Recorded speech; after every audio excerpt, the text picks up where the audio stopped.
Eu não quero a vidraçaria, eu quero o vidro para fazer aquário. Aí que nasceu a vidraçaria. Se você quer melhorar a sua empresa, você precisa investir em conhecimento. Só que conhecimento sem atitude é cultura inútil. Não tenham medo de serem melhores do que o que vocês são hoje. Os nãos vão acontecer, mas você vai em busca dos sim. Só que o cara que tá começando, prostitui o mercado, é ruim. Tem que buscar qualificação, tem que estudar. Procure os melhores. Colou, virou e caiu na Avenida Paulista, não machucou ninguém. Faz o seguinte, eu tô indo lá retirar minhas portas, porque o senhor não me pagou, a porta é minha. E aí depois o senhor resolve com outro. A gente é vidraceiro, você sabe, sou vidraceiro raiz, eu não tiro isso daí nunca.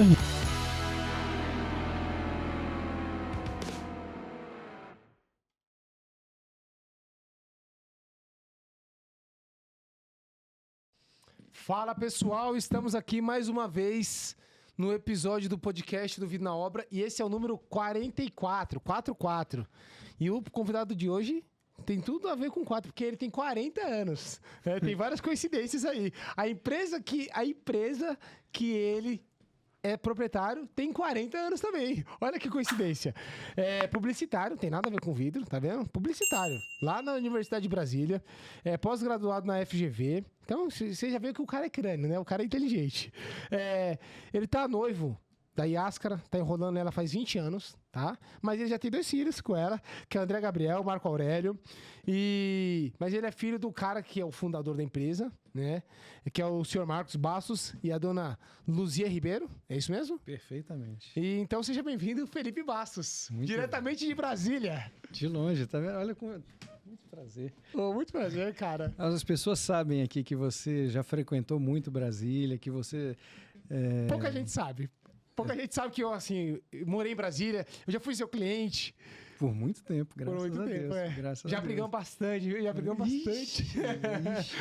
Mas é verdade. Já fui seu cliente lá, você já me atendeu em algumas demandas lá em Brasília também. Um monte de obra qualificado, né, velho? Aí, tá vendo? A gente vai falar sobre isso, Com certeza. Antes de a gente continuar aqui, que tem história, esse daí tem história, hein? Não sei se vai dar pra contar tudo hoje, mas qualquer coisa ele volta. Queria agradecer os patrocinadores. Joãozão, me ajuda aí na tela, por favor. Aqui, ó, a gente tem o Instagram da Neoclon, aqui, ó, www.neoclon.com.br e o Instagram @neoclon.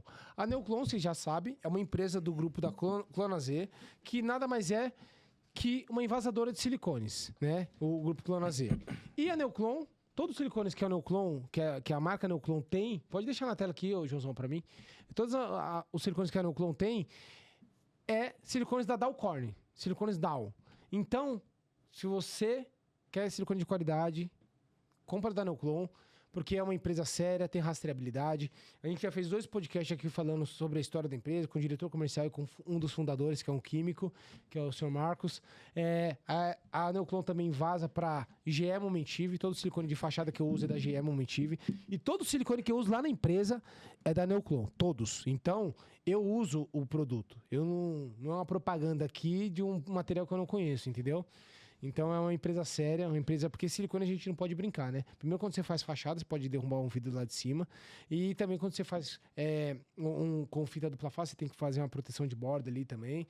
E no dia a dia, nas suas vedações. Então, quem não conhece o silicone da Neoclon, entra no site, eles têm uma variedade enorme. Você que trabalha com ACM também, tem cores gigantescas. E até você que é um cara que distribui, Felipe, se você quiser colocar a marca da Central Vidros e vender o silicone Neoclon sendo DAO, eles fazem também para empresas. Todo o silicone Blindex é da Neoclon, para vocês terem ideia. Então, valeu Araquan, valeu Marcos pela parceria. Por segundo aqui, quero agradecer a Squad Group, squadgroup.com.br e Instagram, @squadgroupsoftware, que é uma empresa maravilhosa. Eu sou apaixonado por essa empresa.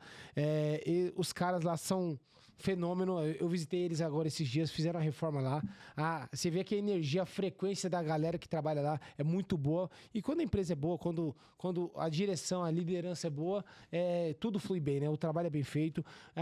A Squad Group tem softwares tanto para gestão financeira e ERP, como para orçamento em 3D e projetos 3D também. Tem o 100, que é o 2D que a gente diz, né? O orçamento básico ali, projetos. Tem o Preference, que é o orçamento 3D ali, que você consegue fazer como se fosse um AutoCAD, fazendo a parte de Legos ali, de esquadrias, e você consegue chegar numa qualidade muito boa. Você faz fachadas em 5 minutos, com detalhamento, lista de corte e tudo. E temos o Factory, que é o ERP financeiro deles, que você consegue integrar sua fábrica com maquinário também, com tudo, nota fiscal. Então, eles têm todas... Ele consegue fazer toda a sua gestão da sua serralheria, da sua fábrica, e é uma empresa séria, a empresa pioneira no Brasil.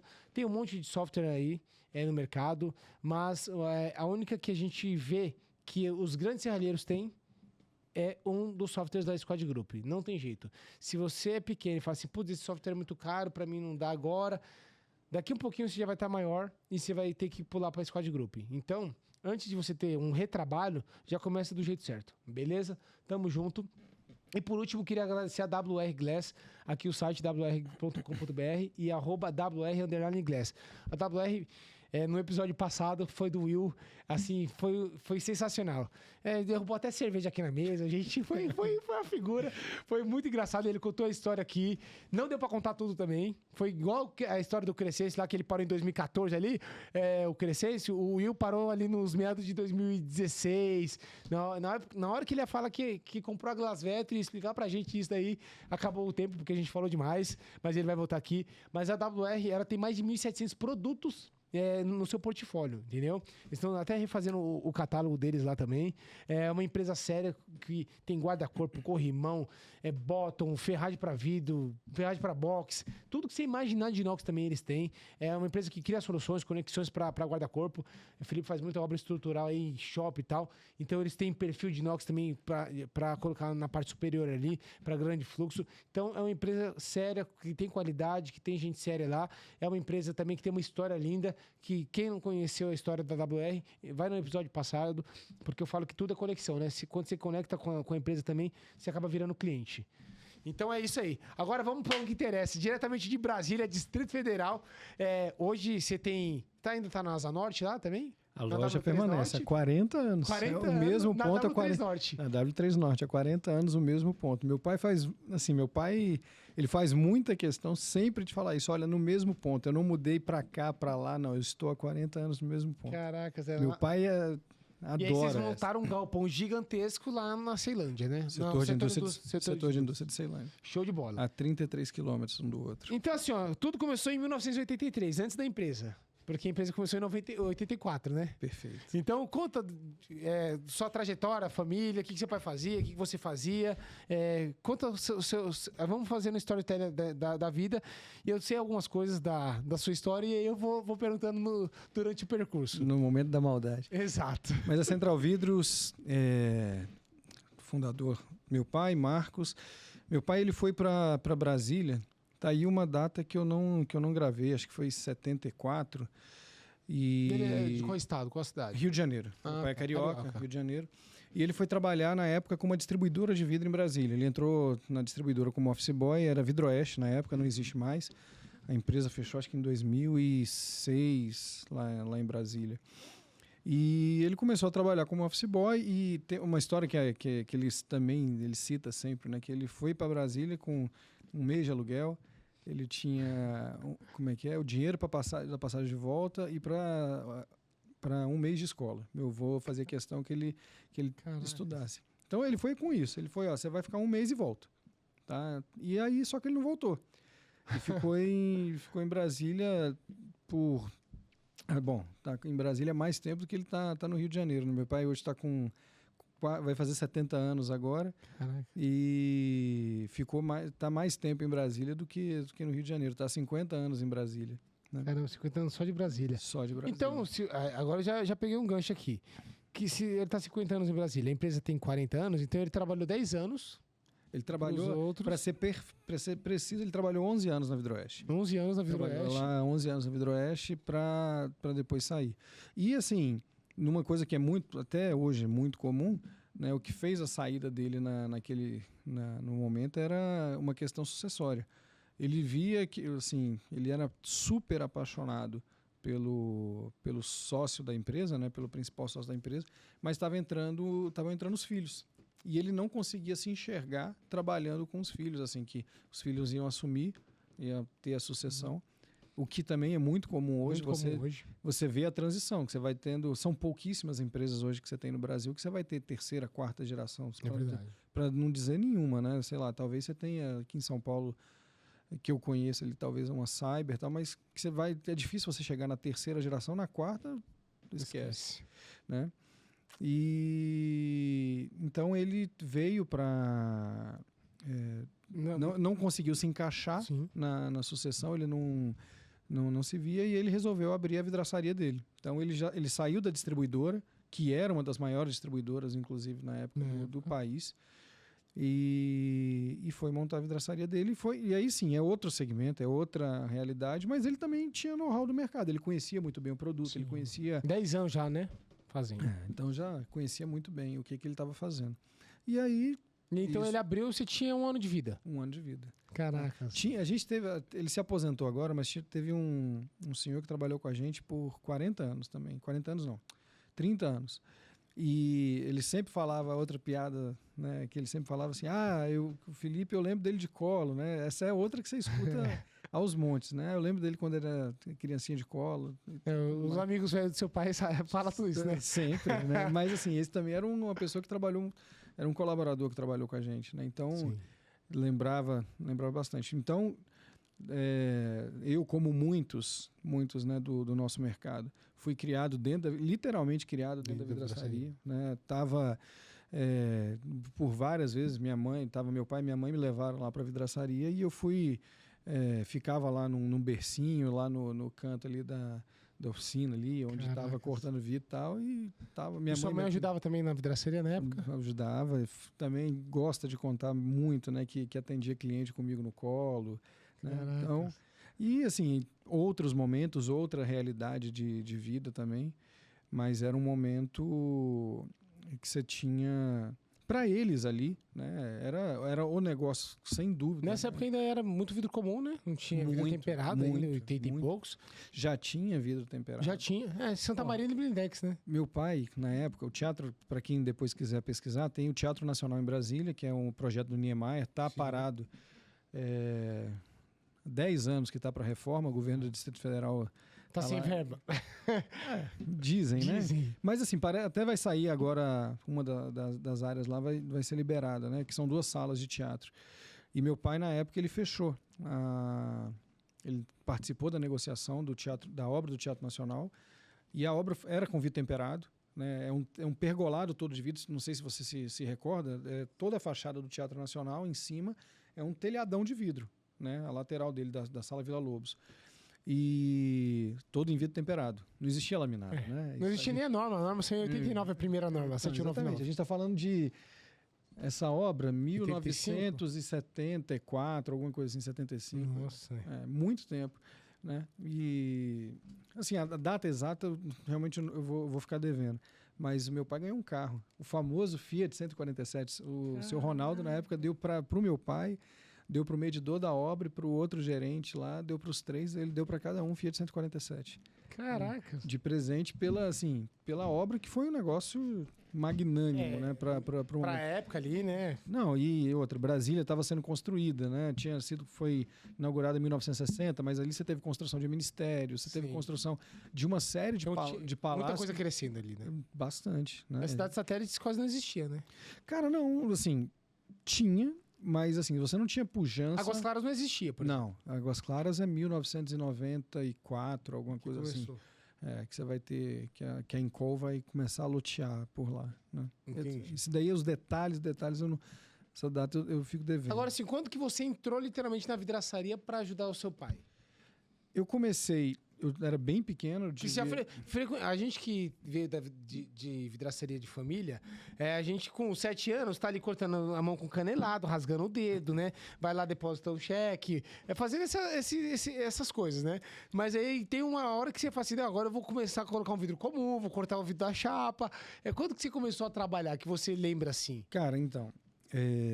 Eu tive um episódio curto, já ali com 11, 12 anos, que era um trabalho infantil, hoje em dia não pode, hoje em dia é um crime isso. Não, é porque é o seguinte, a gente morava, a loja ficava na 708 Norte, a gente morava na 309. Você que conhece Brasília, a gente tá falando ali de 500 metros. Tá perto. Né? Então, eu estava todo dia na loja. Eu saía do colégio, o colégio era atrás da loja também, era o Maurício Salles de Mello, era atrás.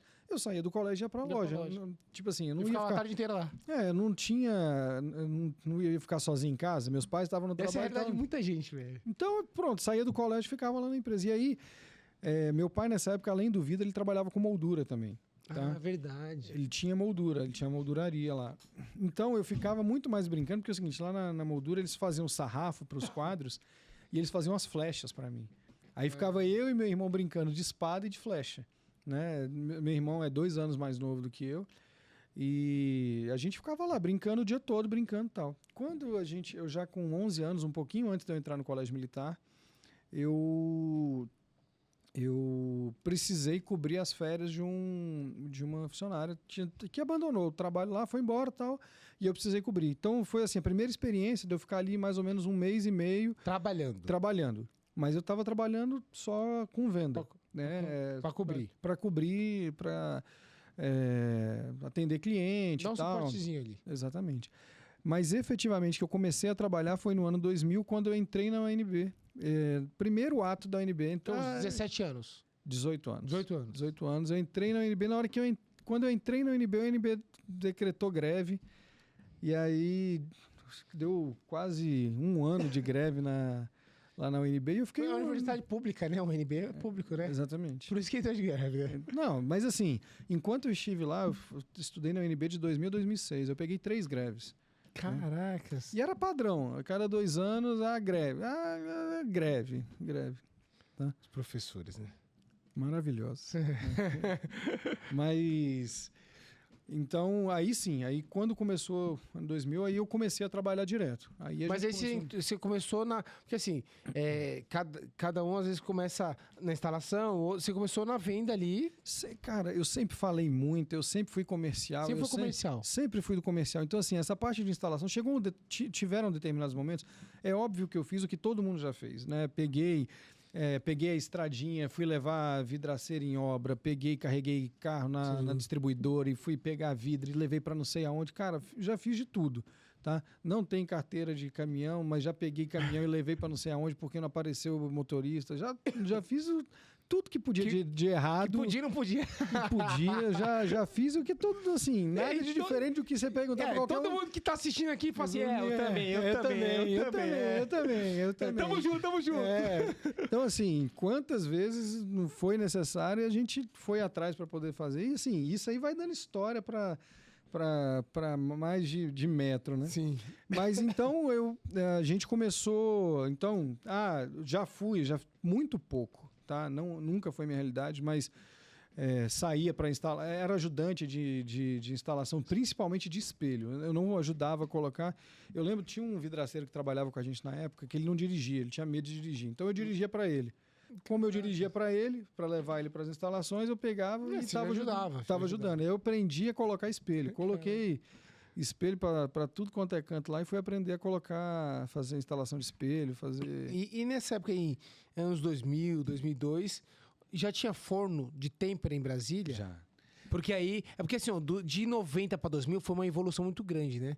Porque lá no começo era Santa Maria de Blindex só. Forno de têmpera, eu também não vou saber a data precisa. Mas é o seguinte, forno de têmpera, tanto a Vidroeste quanto a concorrente forte dela lá, ela já tinha um forno de pinça. Tá? Ele já tinha um forno de pinça. Então a Vidroeste em 84 já tinha? Cara, eu não sei se era 80... Década de 90 já tinha forno. Já tinha. Assim, eu não sei se era antes de... Até porque você era mais novinho, né? Isso aí, não sei se era antes de 90, se ela já tinha um forno de pinça. Mas que tinha forno de pinça, tinha. Quando chega ali mais ou menos 98... Aí entra o primeiro forno, um forno da F com um forno inglês, entra o primeiro forno em Brasília, um forno horizontal. E aí foi toda a diferença. Foi um boom no Brasil também, né? Cara, mas ele nadou de braçada ali muito tempo. Em Brasília, assim, era o único forno horizontal, porque é o seguinte, primeiro, você pega ali anos 98, 2000, 2005, você não tinha a facilidade de comunicação que você tem hoje. Não tem. Então você podia, por exemplo, tinha em Goiânia, tinha um outro forno de têmpera também e tal, só que ninguém sabia, não tinha o cara que estava levando o forno de têmpera ali e tal. Não, e era sinal de fax, né? Dá o sinal de fax aí, aperta o botão, aí o seu pedido saia lá, né? Exatamente. Não, por muito tempo, uma das grandes inovações de software que tinha era você passar o fax e os fax já ser digitalizado para o sistema. Né? Assim, eu conheço muita gente que gastou rios e rios de dinheiro para poder fazer essa digitalização do fax para entrar direto no sistema. Caraca, velho. Isso aí, 2004, 2005. Tinha uma empresa até de Araucárias aqui no Paraná que desenvolveu o sistema para poder fazer isso, para poder receber o fax diretamente. Cara, e gastou rios e rios de dinheiro. E a tecnologia veio muito rápido depois, né? Depois disso foi muito rápido. Caraca. Então, assim, você não tinha conhecimento, mas em 98, 97, entra o primeiro forno horizontal em Brasília. E, cara, eu ia muito. Buscar vidro em distribuidora, vidro temperado ali, box e tal, para poder levar, para poder atender. Nossa, a gente fazia demais. Isso aí eu fiz demais. Fiz mais do que tudo. E quando você falou que você entrou em 2000, literalmente para trabalhar, para cobrir uma vaga e acabou ficando, você estava com 18 anos e então a empresa já tinha 17 anos de vida. Você já estava com obras expressivas na época? Porque hoje você faz muita obra expressiva. Mas cara, na época... Então, eu tenho a recordação da primeira obra que eu fechei, que para mim eu tratava como uma grande obra, foi um hospital que a gente fechou lá pertinho da fábrica, inclusive, o Hospital São Francisco. E que ano que foi isso? Cara, o Hospital São Francisco, essa primeira obra eu fecho em 2004. Caraca, tá? 2004. Foi a primeira obra, assim, que foi expressiva. Por que expressiva? O que você fez nessa obra? Assim, vamos lá. Você está acostumado a vender 100 metros quadrados de vidro. Quando você fecha uma obra de 500... É expressivo. É expressivo. Porra. Quando você está vendo... É 5 vezes faturamento, velho. Quando você está vendendo 500 metros, você fecha uma obra de 1.000, é expressivo. Quando você está vendendo 1.000, você fecha uma obra de 10.000, é expressivo. Então, a obra, você passa... Por exemplo, o hospital passou por várias expansões, a gente forneceu muito material para ele. Era um hospital também que estava crescendo. Foi comprado agora pela Rede Anchieta, lá em Brasília. Ah, o Hospital Anchieta. Só que assim, o Hospital Anchieta é o maior hospital de Brasília, mas o São Francisco fica na Ceilândia. O Anchieta comprou agora tá. Porque o Anchieta fica em Taguatinga. É verdade. O Anchieta fica em Taguatinga, é um hospital gigante, só que eles acabaram de comprar... Eles foram vendidos para um grupo e aí eles compraram agora o São Francisco, que estão ampliando a rede. E aí... Você fez o hospital inteiro. Aí você fez o quê? Esquadria, janela... Tudo.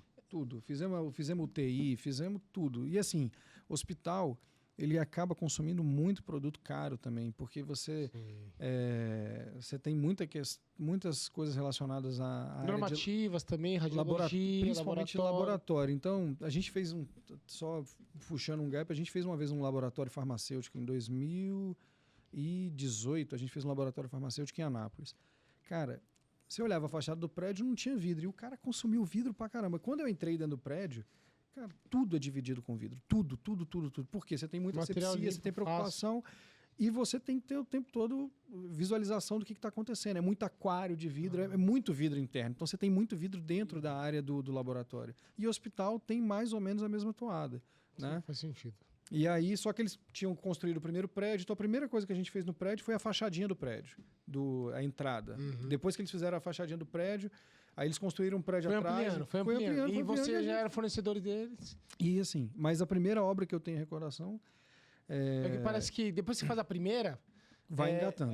Você perde a virgindade, eu digo. Exatamente. Você vai ganhando know-how. Vai ganhando know-how, aí você faz umas cagadas, muita cagada de contrato, porque você sabe que construtora, os caras te engolem se você vacilar no contrato, né? Você que está acostumado.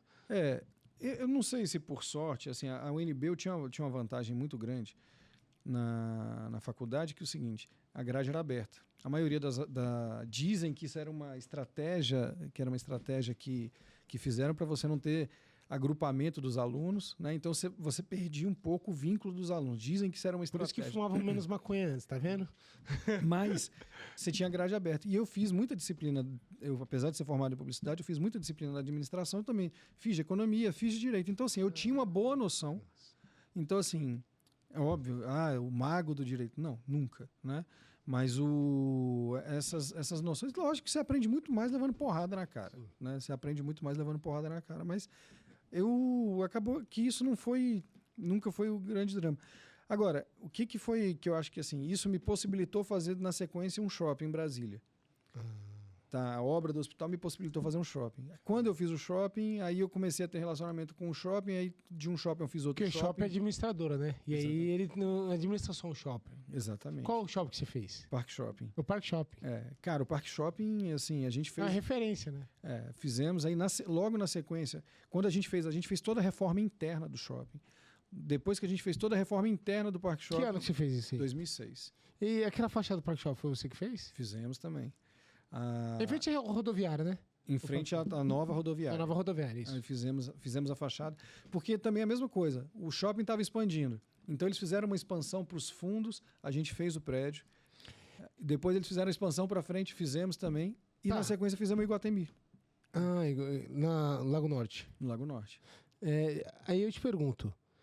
Hoje, para quem não sabe, esse cara aqui tem autoclave, ele tem uma indústria gigantesca produz muito vidro. Só que eu conheci você fazia muito vidro com resina também e tal. Bastante. Nessa época, vocês já estavam produzindo vidro? Em 2006. Que você começou a consumir muito vidro para suas próprias obras, né? Em 2006 eu começo a processar vidro com resina. Foi o primeiro... 2006. No Parque Shopping já tinha seu vidro? Já era tudo com resina. Já era seu vidro, já? Já era meu vidro. Entendi. Qual foi a história do galpão que você falou? Eu fui para uma feira. Na feira eu encontrei... Qual feira? Glass. Fui para Glass e na feira eu encontrei um amigo do meu pai. Conversa vai, conversa vem e tal. A gente vai comprar ali uma linhazinha de laminado com resina. Quer conversar? Aí o cara olhou, vamos conversar, vamos bater um papo. Qual foi a gente fez uma sociedade ali meio de gaveta ali, que é o seguinte, eu te dou o galpão, você fica lá dentro do galpão, você não precisa pagar aluguel, não precisa fazer nada, você produz vidro laminado para mim. Eu só te dou a matéria-prima e você lamina para mim de graça. Fechou? Fechou. Beleza. Caramba. E aí, cara, aquilo ali foi... Aí você laminava para ele o que ele precisava? Só que o seguinte, o laminado é um vidro muito difícil de trabalhar. As pessoas têm muita dificuldade. Por exemplo, você encontra muita resistência. Quem trabalha com o temperado está acostumado que o vidro não quebra. Tá? Aí você pega um laminado, o vidro quebra, o cara não entende. O cara pega, sacode o temperado não quebra na mão dele, tal, mas ele mexeu mal no laminado, o laminado quebrou. E, na época, ele não... Tipo assim, ele tinha uma indústria que processava 20 mil metros quadrados. E isso em 2004, 2005. Processava 20 mil metros quadrados de temperado, tá? E depois ele comprou mais uns 8 fornos aí, tava processando 100 mil, 120 mil metros quadrados de vidro temperado. Mas ele não vendia laminado. Ele não conseguia vender laminado. Tá? As lojas dele não vendiam laminado. Então, assim, acabou que foi muito benéfico para mim. Assim, não foi sorte. Porque se ele consumisse o que ele prometeu consumir, eu ia trabalhar só para ele. Só para ele. E aí ele pegou e não quis, não tinha demanda, não deu demanda, não conseguiu criar demanda, então eu trabalhava para mim e aí eu consegui um espaço de graça em que eu não pagava nem água, nem luz, nem nada. Caraca. Não precisava pagar nada. A minha parte na sociedade com ele era essa. Eu tinha que fornecer mão de obra para ele de graça. Em 2006. 2006 você estava ali com 24 anos.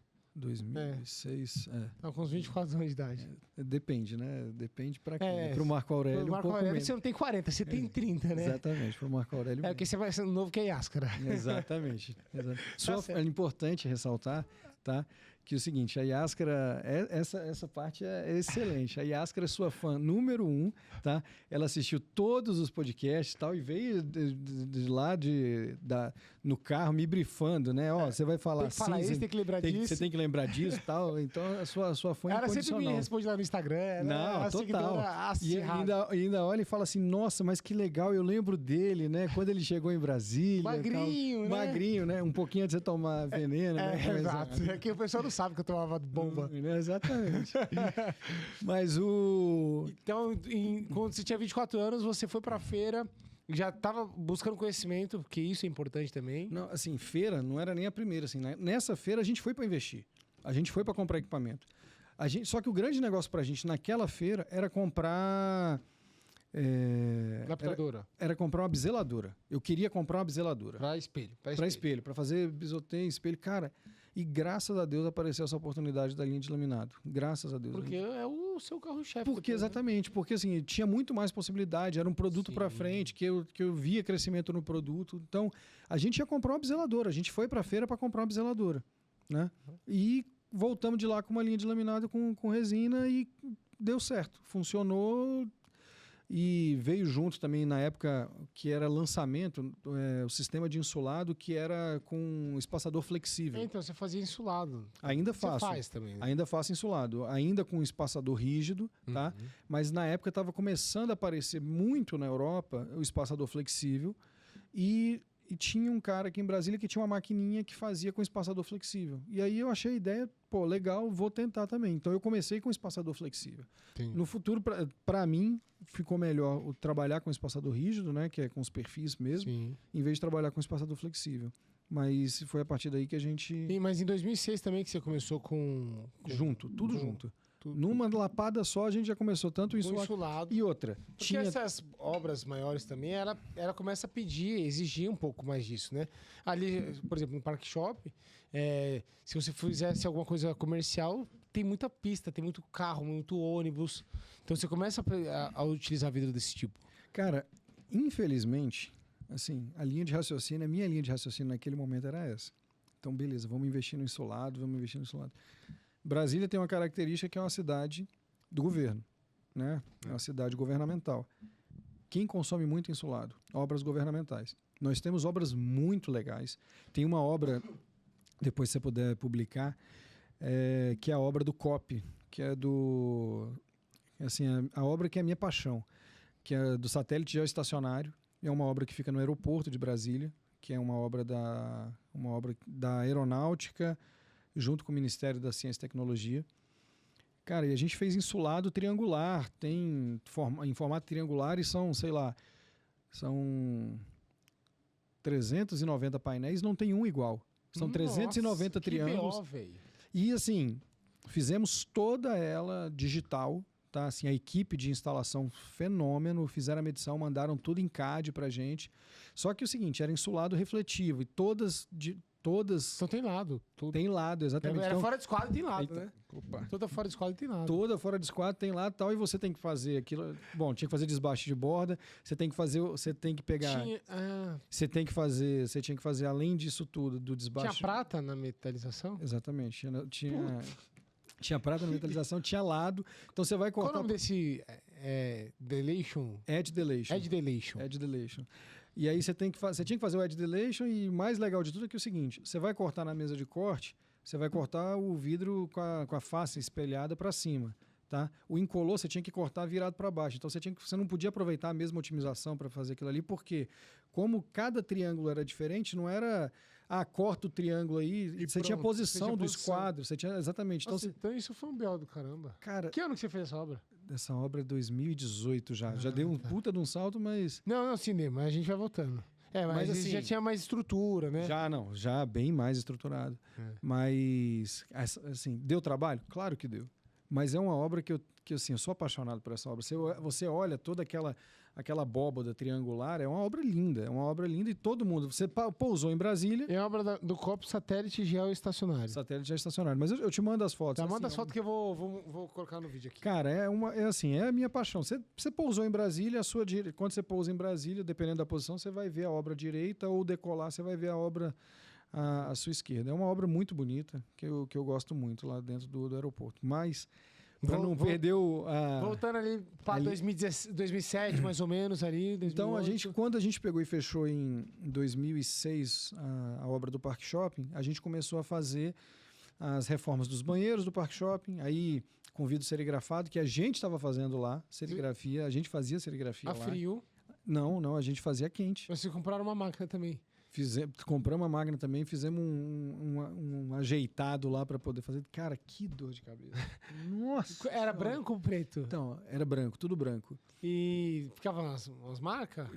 Porque aí que tá o negócio. Você falou da obra do insulado. Deu dor de cabeça? Deu porque era trabalhosa, que você tinha que ter muita atenção, você tinha que ter muito critério na hora de fazer. Mas igual essa daí, nossa, você vai fazer... Eu não tinha... Que dá prejuízo, né? Até não deu prejuízo, porque foi muito bem vendida. Porque é o seguinte, você pega em 2006, você vendeu uma obra inteira de um shopping serigrafado, ninguém fazia serigrafia, ninguém fazia nada no Brasil inteiro. Então, você bota muita margem. Mas, assim, era muito cuidado e a gente não tinha noção do que estava fazendo. E, cara, faz e vamos tentar entender o que Você comercial vende e depois não resolve, né? Comercial hoje eu já tenho muitas restrições a essa linha de raciocínio, mas naquele momento, cara, faz que vai.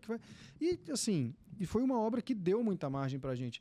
Deu muita margem em vários sentidos, porque a partir desse negócio a gente pegou e fez um sistema, a gente desenvolveu naquela época um sistema que é muito comum hoje, que era um tubo de inox de piso a teto, que era um tubo pivotante. Então a gente desenvolveu o sistema, né?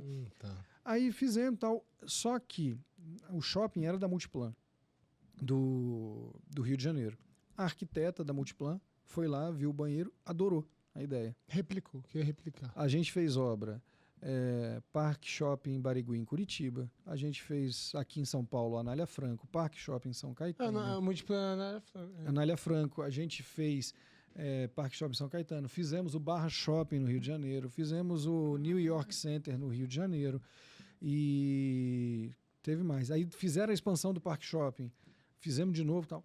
Cara, chegou um momento que aquilo assim foi muito bem replicado e assim, e era muito, muito rentável. Porque você já colocou o ticket lá em cima e ela gostou? Cara, não só o ticket estava lá em cima, e aí ela começou a fazer melhorias no projeto, do tipo Parque Shopping Barigui, lá em Curitiba. Elas fizeram desenhos de serigrafia, elas contrataram um artista plástico e a gente fez a impressão da serigrafia nas telas de serigrafia. Então, cada porta era um banheiro TIM, cada porta tinha um desenho diferente, específico para cada porta. Então, eram 8 portas. Só que é o seguinte, qual é o preço que você cobra disso? Aí é lá em cima. Assim, mas não só pelo valor de... Mas assim, vamos lá, a gente está falando de 2008, 2009. O problema logístico também, né? Você vai mandar... Isso aí tudo, no final das contas, honestamente, eu nem precifiquei. Mas o que era o complexo era você... Por exemplo, hoje está tudo muito fácil. Como é que você faz uma tela de serigrafia? Você entra lá no YouTube, você vai lá, como é que você vai montar uma tela de serigrafia? Agora faz isso em 2008, que você tem que fazer negativo da tela e tal. Sem know-how e sem conhecimento. E sem informação fácil. E sem informação fácil. Então, eu tinha formação publicitária, eu conhecia de material gráfico. Então, eu aproveitei um pouco de conhecimento de uma área com a outra e fui fazer. Então, aquilo ali replicou e foi muito legal. Tá? Esse shopping ainda tem um vidro curvo refletido. Não sei se tem mais, né? Essa obra é de 2010, 2009, 2010. Tinha um curvo refletivo e, cara, foi, tipo assim, muito rentável. Foi um negócio que foi super, super rentável. Faria de novo? Faria, mas assim, você fazer obra fora do seu estado... É muito complexo, né? Cara, você vai viver uma outra realidade. Porque assim, hoje em dia eu faço muita obra fora, né? Na região, assim, do interior de São Paulo, Rio de Janeiro ali. Mas hoje em dia eu coloco um Airbnb, eu entro no site aqui, Airbnb, eu consigo alugar uma casa toda mobiliada pros caras e tal.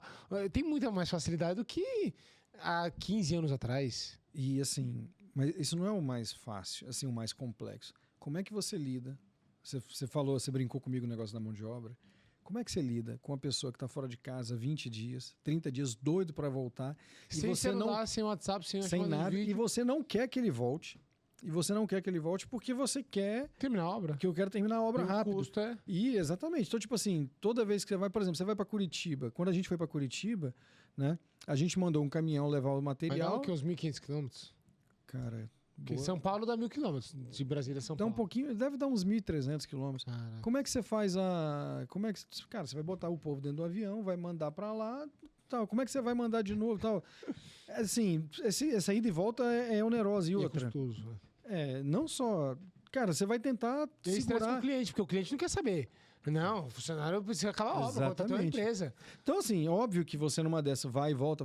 E a obra também não anda, o prazo... O cara falou que, não, pode vir aqui dia 10, que tá tudo pronto, dia 10, não sei o quê. Você chega lá na obra, lá tá no reboco. Aconteceu isso na Rede Dora em Recife esses dias, uma obra minha. Cara, a gente quando foi fazer... A equipe chegou lá, não tava pronto. Não, a gente foi fazer a obra do New York lá no Rio de Janeiro. Quando a gente chegou lá, não tinha forro de gesso. Aí você, cara, lascou. E tipo assim, 15 pessoas para fazer a obra em uma semana. Aí você vai fazer a obra em uma semana, você vai fazer em... Nossa, cara, você quer chorar. Você quer... É porque os caras já vai o sangue nos olhos, eu falo assim, né? Exatamente. Não, vai todo mundo. E você começa a trabalhar lá, tipo assim, você tá fora de casa, não tem nada pra fazer, o cara entra 6 da manhã e sai de lá 2 horas da manhã e, cara, vai... Quer acabar pra ir embora. Tá todo mundo doido pra voltar com um banzo lá, querendo voltar pra casa. É isso mesmo. Mas assim, é aquele negócio, né? Quando você cria soluções, você começa a ganhar dinheiro com a solução que você criou. Que você fez lá no Park Shop e você conseguiu. Você fez para aquilo lá. Você nem tinha essa visão de, vou conseguir replicar em outros shoppings. Né? Assim, eu tinha um pensamento muito positivo de que daria certo no Park Shopping. E que porque eu sabia que o Park Shopping ia começar a ampliar, então que todos os banheiros novos. Mas eu nunca. Não a rede Multiplan. Mas não a Multiplan. Não a administradora. Essa da Multiplan foi surpreendente para mim. Quando a gente fez a Multiplan, foi bem surpreendente. E o Iguatemi, quem gerencia? O Iguatemi é do Iguatemi, né?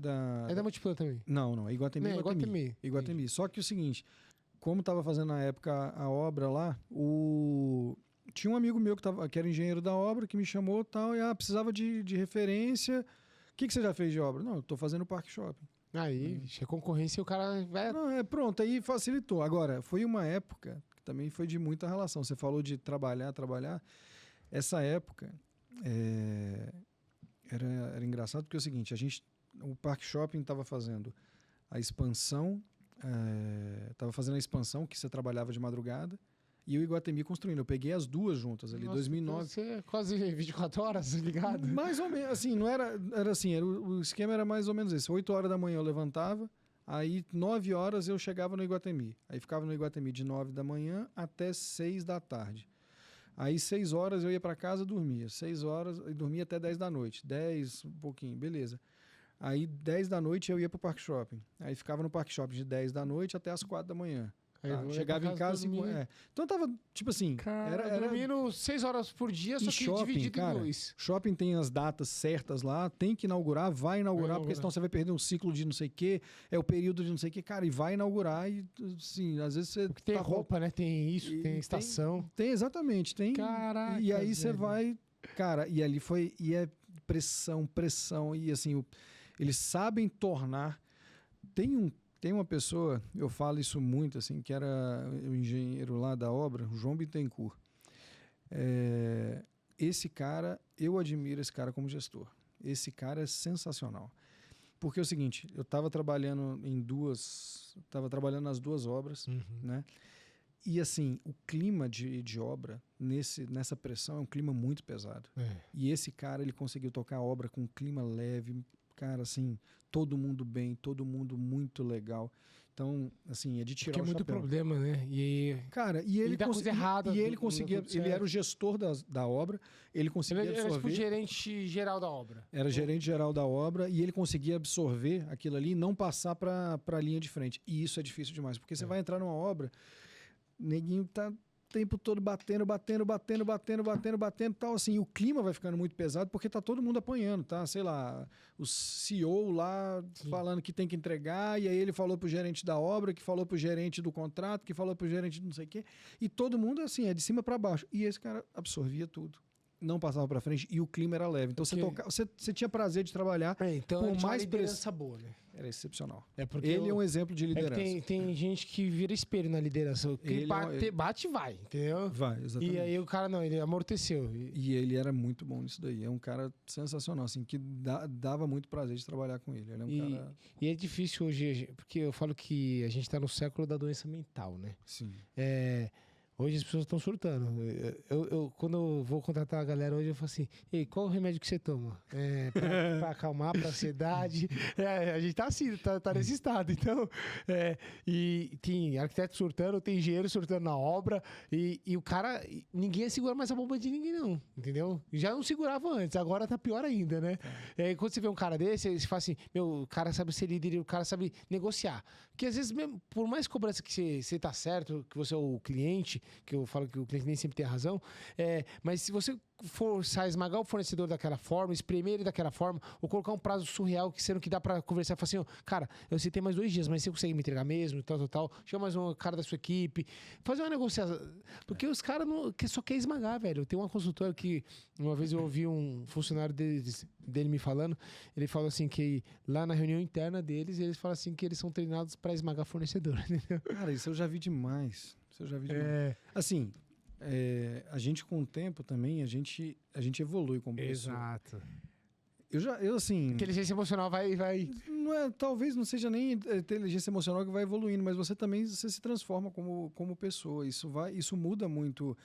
Você apanha muito da vida e você acaba aprendendo. Então, assim, você olha que... Às vezes olha e você fala, cara, não tem sentido fazer isso, deixa pra lá. Entendeu? Sim. Assim, não tem...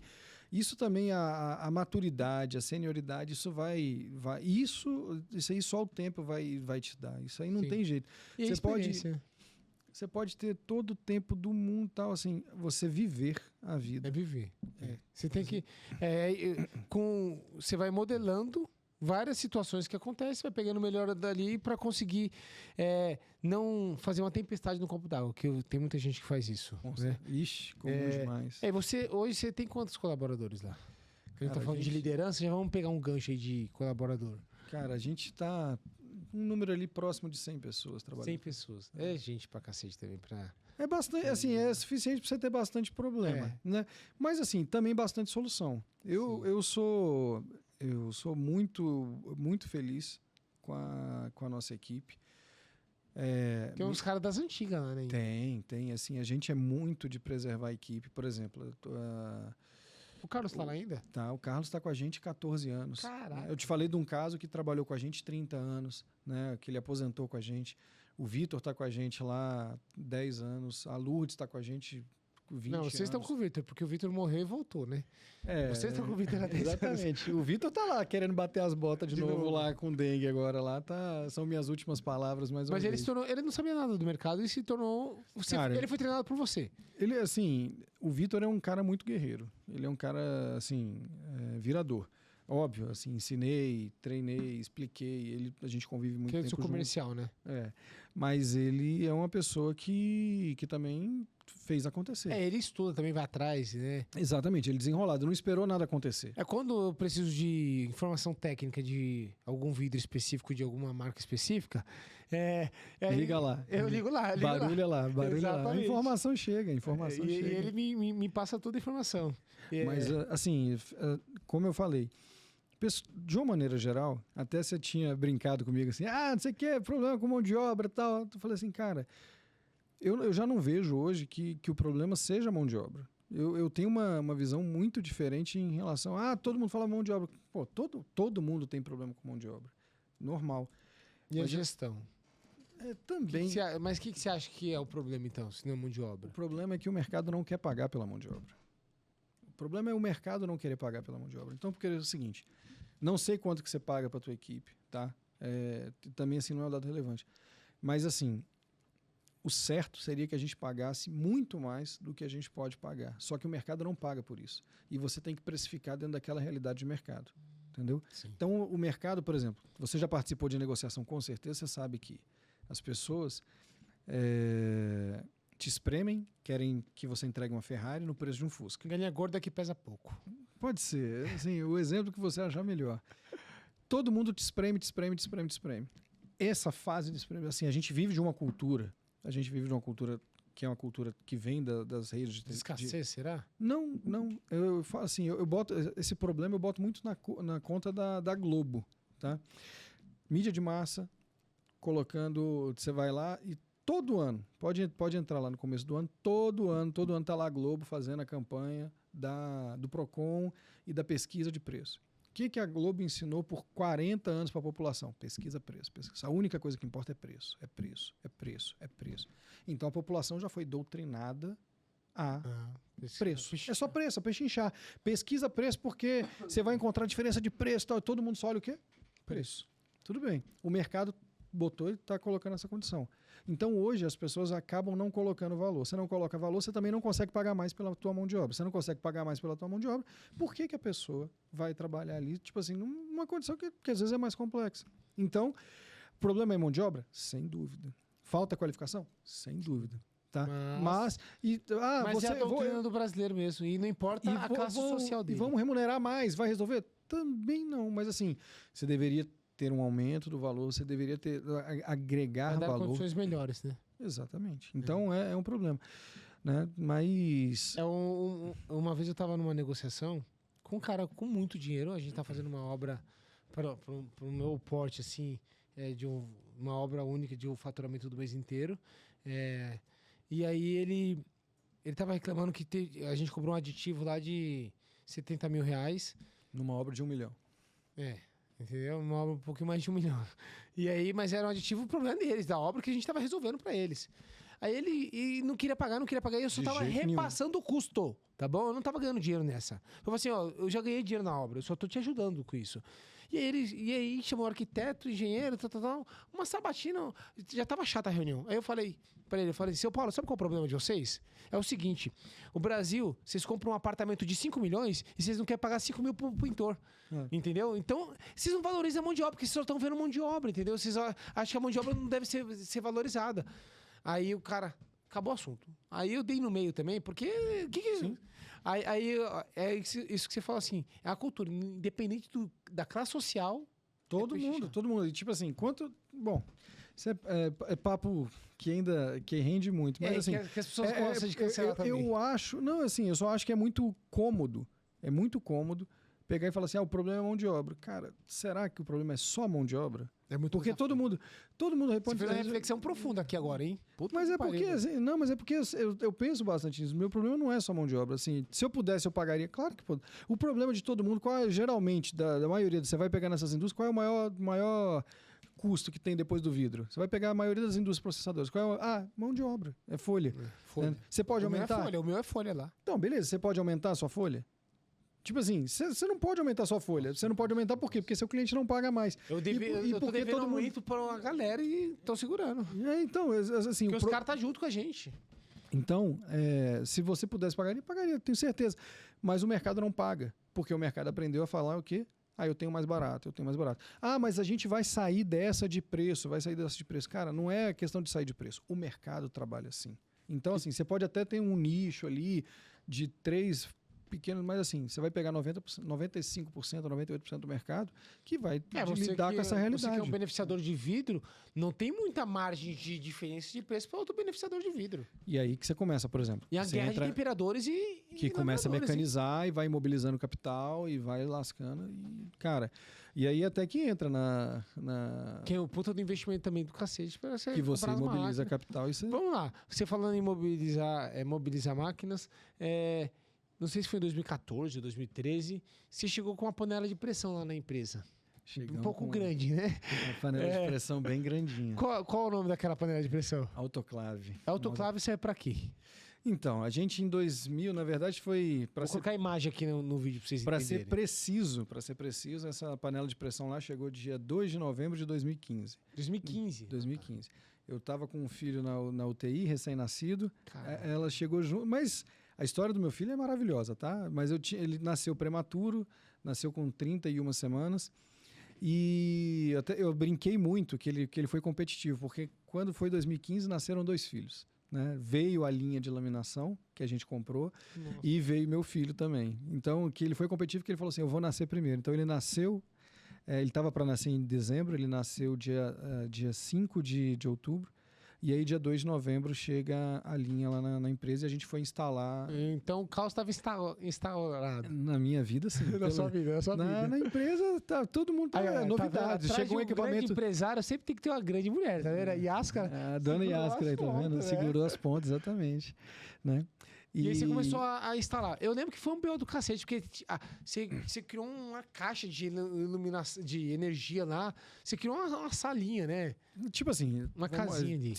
Vamos lá. Primeiro, tudo novo pra mim. Era tudo muito novo. Outra estrutura, né? Era outra estrutura. Por exemplo, eu não tinha subestação. Isso, uma subestação. Que tinha que fazer, que foi uma fria do caramba. Aí, por exemplo, você chega com um equipamento de 50 toneladas que vai entrar lá no fundo da tua empresa, você tem que botar lá no fundo. Aí todo mundo que chega lá fala, vai entrar pelo telhado. Não. Ele entrou pela porta e foi empurrado até o final lá da porta, depois entrou de ré, desceu no buraquinho dele lá onde está a fundação e tal.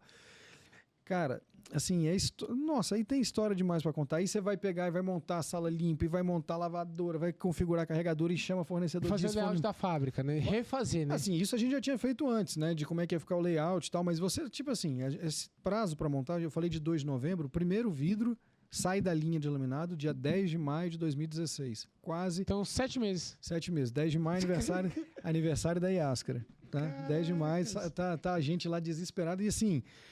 Agora, 2015 e 2016 está acontecendo no Brasil um tal de governo Dilma. E estão tentando derrubar. Estão tentando derrubar.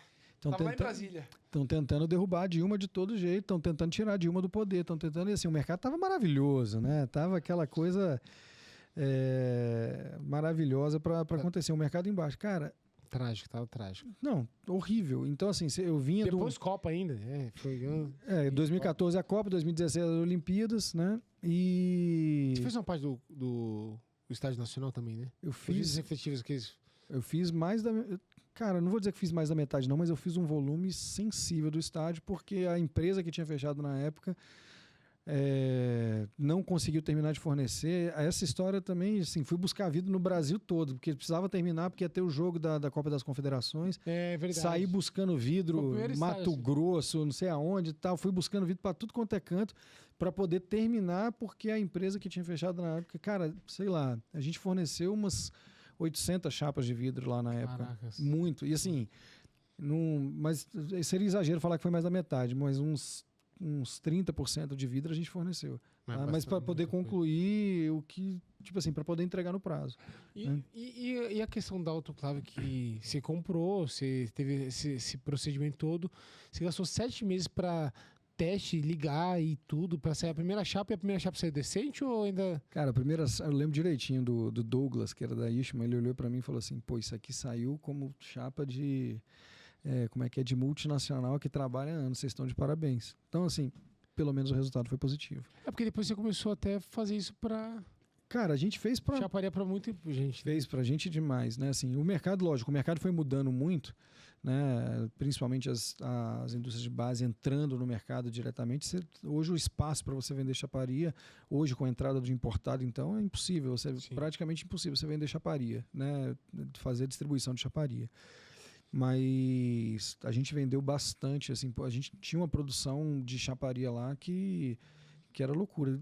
Deu certo. Só que até assim, como é que você comporta, como é que você analisa o caixa, como é que você lida com aquela situação? E aí você pega, por exemplo, toda a reserva de caixa que a gente tinha em 2015 foi pro saco nesses 5 meses, porque eu tinha que continuar rodando a empresa. Meu forte sempre tinha sido comercial, eu deixei de lado o comercial para poder fazer o negócio rodar e tal. Logo no começo, quando a gente começou a rodar, a gente fez uma grande de uma cagada, que a gente não tinha operação muito bem, os processos de produção não estavam muito bem definidos. E a produção da autoclave, assim, você produz a chapa e vai botando num carrinho, vai botando num carrinho, vai botando num carrinho, vai botando num carrinho, vai botando num carrinho e tal. E o carrinho, capacidade para 15 toneladas, né? E eu não consegui, e a gente pegou e, por inocência, a gente botou o carrinho, botou chapa só de um lado. E na hora que a gente foi girar o carrinho para botar o outro lado, tombou. O carrinho tombou. Cara, e aí... Mas tinha gente? Cara, tinha... Movimentando? Tinha gente movimentando, assim, o povo também na inocência. Teve gente que entrou debaixo da chapa para tentar segurar, não sei o que e tal. Por sorte, por muita sorte, ninguém se feriu. Foi só o prejuízo financeiro. Mas naquele momento, você sem caixa, você sem dinheiro, você começando a pagar a linha, porque era financiado e tal, e aí você tem um prejuízo ali, cara, qualquer R$50 que entra de prejuízo ali, você fica louco. Você perdeu a produção de um dia inteiro, você perdeu a matéria-prima e tal. Cara, assim, aquele dia eu chorei. Aquele dia, assim, sair dali para ali foi um dia tenso. Foi um dia tenso. E toda vez que você vai fazer grandes investimentos, que para mim era um grande investimento, a linha de laminado, né? Você está sujeito a, assim, você pode planejar tanto que for, tal, que você tem repercussões depois, né? Sim. Então... Fazendo uma pergunta técnica. Você já me respondeu isso, não sei se você lembra, mas uma fornada de autoclave, quantas chapas eu consigo colocar lá dentro? Na minha autoclave a gente consegue colocar até 80 chapas de 3x3. 80 chapas De 3x3. 6 milímetros. 6 milímetros, exatamente. E aí a gente tá falando de vidro de 3,21 por 2,40. A gente consegue colocar lá 3.600 até 2.600. Caramba, 3,600 a 2,600. Pô, uns quase 1.000 metros quadrados. Dá bastante. Caraca, velho. Então, só que assim, beleza, tudo isso aí envolve capital, envolve dinheiro, você vai se endividando, você vai só olhando. Então, qualquer brincadeira dessa que acontece ali, cara, você vai... Tipo assim... Às vezes você faz, putz, pra que eu fui fazer Olha, isso? foram 2 vezes que eu lembro de eu ter ficado... Baqueado. Essa foi uma, e a outra foi... Eu já tinha comentado contigo o acidente do meu pai, né? Que você falou da... Não sei nem se dá tempo, porque estamos com... Não dá tempo. Aqui tá em casa. Você veio de Brasília, velho. Você fica à vontade. Esquece o relógio ali. Cara, você vai... O acidente do meu pai, que foi um negócio que me marcou demais, porque eu convivi com a morte do meu pai, tipo assim, em vida, e eu vivi a morte dele, sem ele ter morrido. Puta que pariu. O que ele tava fazendo? Meu pai estava numa casa de alto padrão, tal, que tinha o térreo lá, Que e anos? o térreo, isso foi 2018. 2018. Aí tinha um térreo. Dia antes, a mágica da Copa do Mundo. Um dia antes, Brasil e Bélgica da Copa de 2018. Tá? Caraca. Eu lembro muito do jogo por 2 motivos. Um, que eu assisti o jogo da UTI com meu pai, né? Eu vi os 2 gols que o Brasil tomou na UTI. E principalmente porque é o seguinte, meu pai chega no hospital, o hospital tinha gente saindo pelo ladrão. E no dia seguinte, Brasil e Bélgica, Brasil tá jogando. Sabe quanto de gente que tinha no hospital? Tá vazio. Tinha ninguém no hospital, velho. Cara, o Brasil é tão mágico na Copa do Mundo que nem gente doente fica. Nossa. É tão mágico, é tão maravilhoso que nem gente doente fica. Cara, cheguei assim, e a tratativa para atender meu pai, assim, cara, corre para cá, vai para medicar, para não sei o que. Ele já não tava correndo isso, mas só para recapitular. E como é que ele tá? A situação, ele tava trabalhando numa casa de alto padrão? Eu te cortei. Ele tava na casa e a casa tinha um piso de vidro, que ia ser colocado um piso de vidro, que o proprietário tinha colocado para ele poder ver os carros dele. Multilaminado e tal. Multilaminado. Então ele estava no térreo, o térreo dava visão para a garagem. Entendeu? Cara, era um lugar lindo, com uma vista muito bonita, pro lago, virado pro Lago Paranoá, assim, um lugar muito bonito. Só que eles pegaram e botaram um forro de papelão para proteger, porque eles estavam soldando em cima, não tinha colocado vidro ainda, estava soldando em cima. E aí tava. E meu pai voltou para a obra para poder olhar um negócio. Sei lá o que era, ele já tinha saído da obra e tal, e voltou. E ele pisou no papelão achando que tinha era uns madeirite. Que era madeirite. E na hora que ele pisou, ele desceu. Tá? Caiu 4 metros. Velho. E aí... E seu pai já não era novinho, né? Com 2018? 2018. Tá com 60 anos já. Exatamente. 66, 64 anos. Caracas, velho. Bom, assim, se machucou, só que o seguinte... Onde você tava? Como foi a Eu notícia? tava na Ceilândia, isso foi 1h da tarde, toco o telefone, aí o cara falando, olha... seu pai machucou, caiu aqui. Posso chamar o SAMU? Eu falei, ué, claro, chama o bombeiro, chama o SAMU e tal. E aí, ele tá vivo? Foi a pergunta que eu fui direto. Você fez? Foi a pergunta que eu fui direto. Tá vivo? Tá respirando? Tá. Tá consciente? Tá. Deixa eu falar com ele. Aí passaram o telefone para outra pessoa. Quando passaram o telefone para outra pessoa, o cara perguntou, não sei quem. Deixa eu falar com ele. Aí passou o telefone para outra pessoa. Eu falei, tá, então beleza, tô indo para aí. Qual foi a minha... No caminho, liguei de novo. Não, o bombeiro veio aqui e já pegou seu pai. Tá indo pro hospital. Então, qual foi a leitura? Não consegui falar com meu pai. Cara... Ninguém... Você tá arrepiado, até hoje. Caralho, velho. Que eu saí da Ceilândia até o Lago Sul. São mais ou menos 45 É a caminhada. Dá 1 hora de carro. 1 hora, E assim, foi 1 hora chorando porque assim, meu pai morreu. Pronto, meu pai foi. Você é louco. E aí até você chega... Cara, quando eu cheguei no hospital, né? Você tá todo de barro, lascado, arrebentado e tal. Mas eu olhei assim, primeira coisa, eu peguei, vi que ele tava respirando, tá bem, pressão tá boa, tá tudo certo, tal. Apertei ele de todo jeito, cara, não teve lesão na coluna. Ele tá muito machucado, né? Tem que tratar. Então, Quebrou o osso. aí fraturou só 12 costelas, né? Ele fraturou todos os arcos costais de um lado, né? Nossa, velho. E fraturou o ombro em 2 lugares. E, cara, ele se machucou. Tanto é que ele foi para UTI. Ele foi para UTI por causa da costela, porque não tinha estrutura para sustentar o pulmão. Então ele tinha que ir para. Foi em 2020, 2020 ou 2022 que eu vi ele no Simple Vidro? Então ele já tinha passado por esse. Já, não. E foi assim. E você já fraturou costela alguma vez? Não. Quando você fratura a costela, não dói muito, tá? Só dói quando respira, entendeu? Exatamente. 12. Ele tinha 12 ferrados. Exatamente. Mas não dói, é só quando respira. Você não respira muito, não né? respira muito, né? Então só dói quando respira. Então, Meu Deus do céu. assim, foi uma experiência. Então, assim, aí eu passei o dia todo com ele no hospital até tratar e tal. E aí volta para o assunto da mão de obra, você está falando de mão de obra, você acha que um hospital é diferente? Você acha que um hospital é diferente? Porque é o seguinte, você vai no hospital, aí você tem a técnica de enfermagem, você tem a enfermeira, você tem o E médico. não é hospital público. Não era um hospital público. Plano. Pelo plano. Hospital lotado. Então você tem que chegar lá, você tem que conversar com a técnica de enfermagem, que não está a fim de trabalhar no dia, mas ela tem mais outras 300 pessoas ali para trabalhar, para poder atender. Tá todo mundo com dor, tá todo mundo sofrendo. Todo mundo é urgente. Todo mundo é urgente, todo mundo. Aí você vê gente lá gritando, igual numa obra, o cara tá gritando lá, o engenheiro gritando. Porque é o seguinte, qual a diferença do médico pro engenheiro que tá gritando ali com o outro? Não tem. Do cliente que tá gritando com o engenheiro pro paciente que tá gritando com o enfermeiro. Então, tipo assim, naquele momento você tem que olhar e falar assim, cara, eu tô lidando de novo, assim, com a mesma, é uma obra. É uma obra. E aí foi a mesma É um caos. É um caos, é um caos. Assim, eu desconheço um hospital que não seja assim. Entendeu? Você vai chegar lá, tá todo mundo tá com dor, todo mundo tá morrendo, todo mundo tá não sei o que. Quem é a prioridade? Você não escuta de obra, todo mundo falando assim, dá uma prioridade pra mim, pra gente fazer uma parceria. Você nunca escutou isso, não? E assim, ó, eu lembrei de um caso que tem um engenheiro que ele é chato pra cacete. Mas a obra dele rola. Sabe por quê? Porque ele enche o saco dos fornecedores. E eu que falo aquele negócio. Quando o cara tá devendo, ele paga quem cobra mais. Entendeu?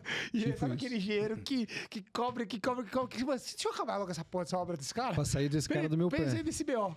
Cara, então, mas assim, pra mim essa estratégia não funcionaria no hospital. Porque é o seguinte, se der errado a estratégia... Aí vou mexer com ele depois. Aí... Não, mas aí assim, se der errado a estratégia, tipo assim, a seringa pode ir no lugar errado, pode doer mais, tem um monte de coisa. A sua veia tá dançando, né? Tá dançando e tal. E esqueci de pegar a medicação. O plano ainda não liberou aquela medicação, vai demorar um pouquinho, seu pai vai ficar com um pouquinho de dor ainda tal.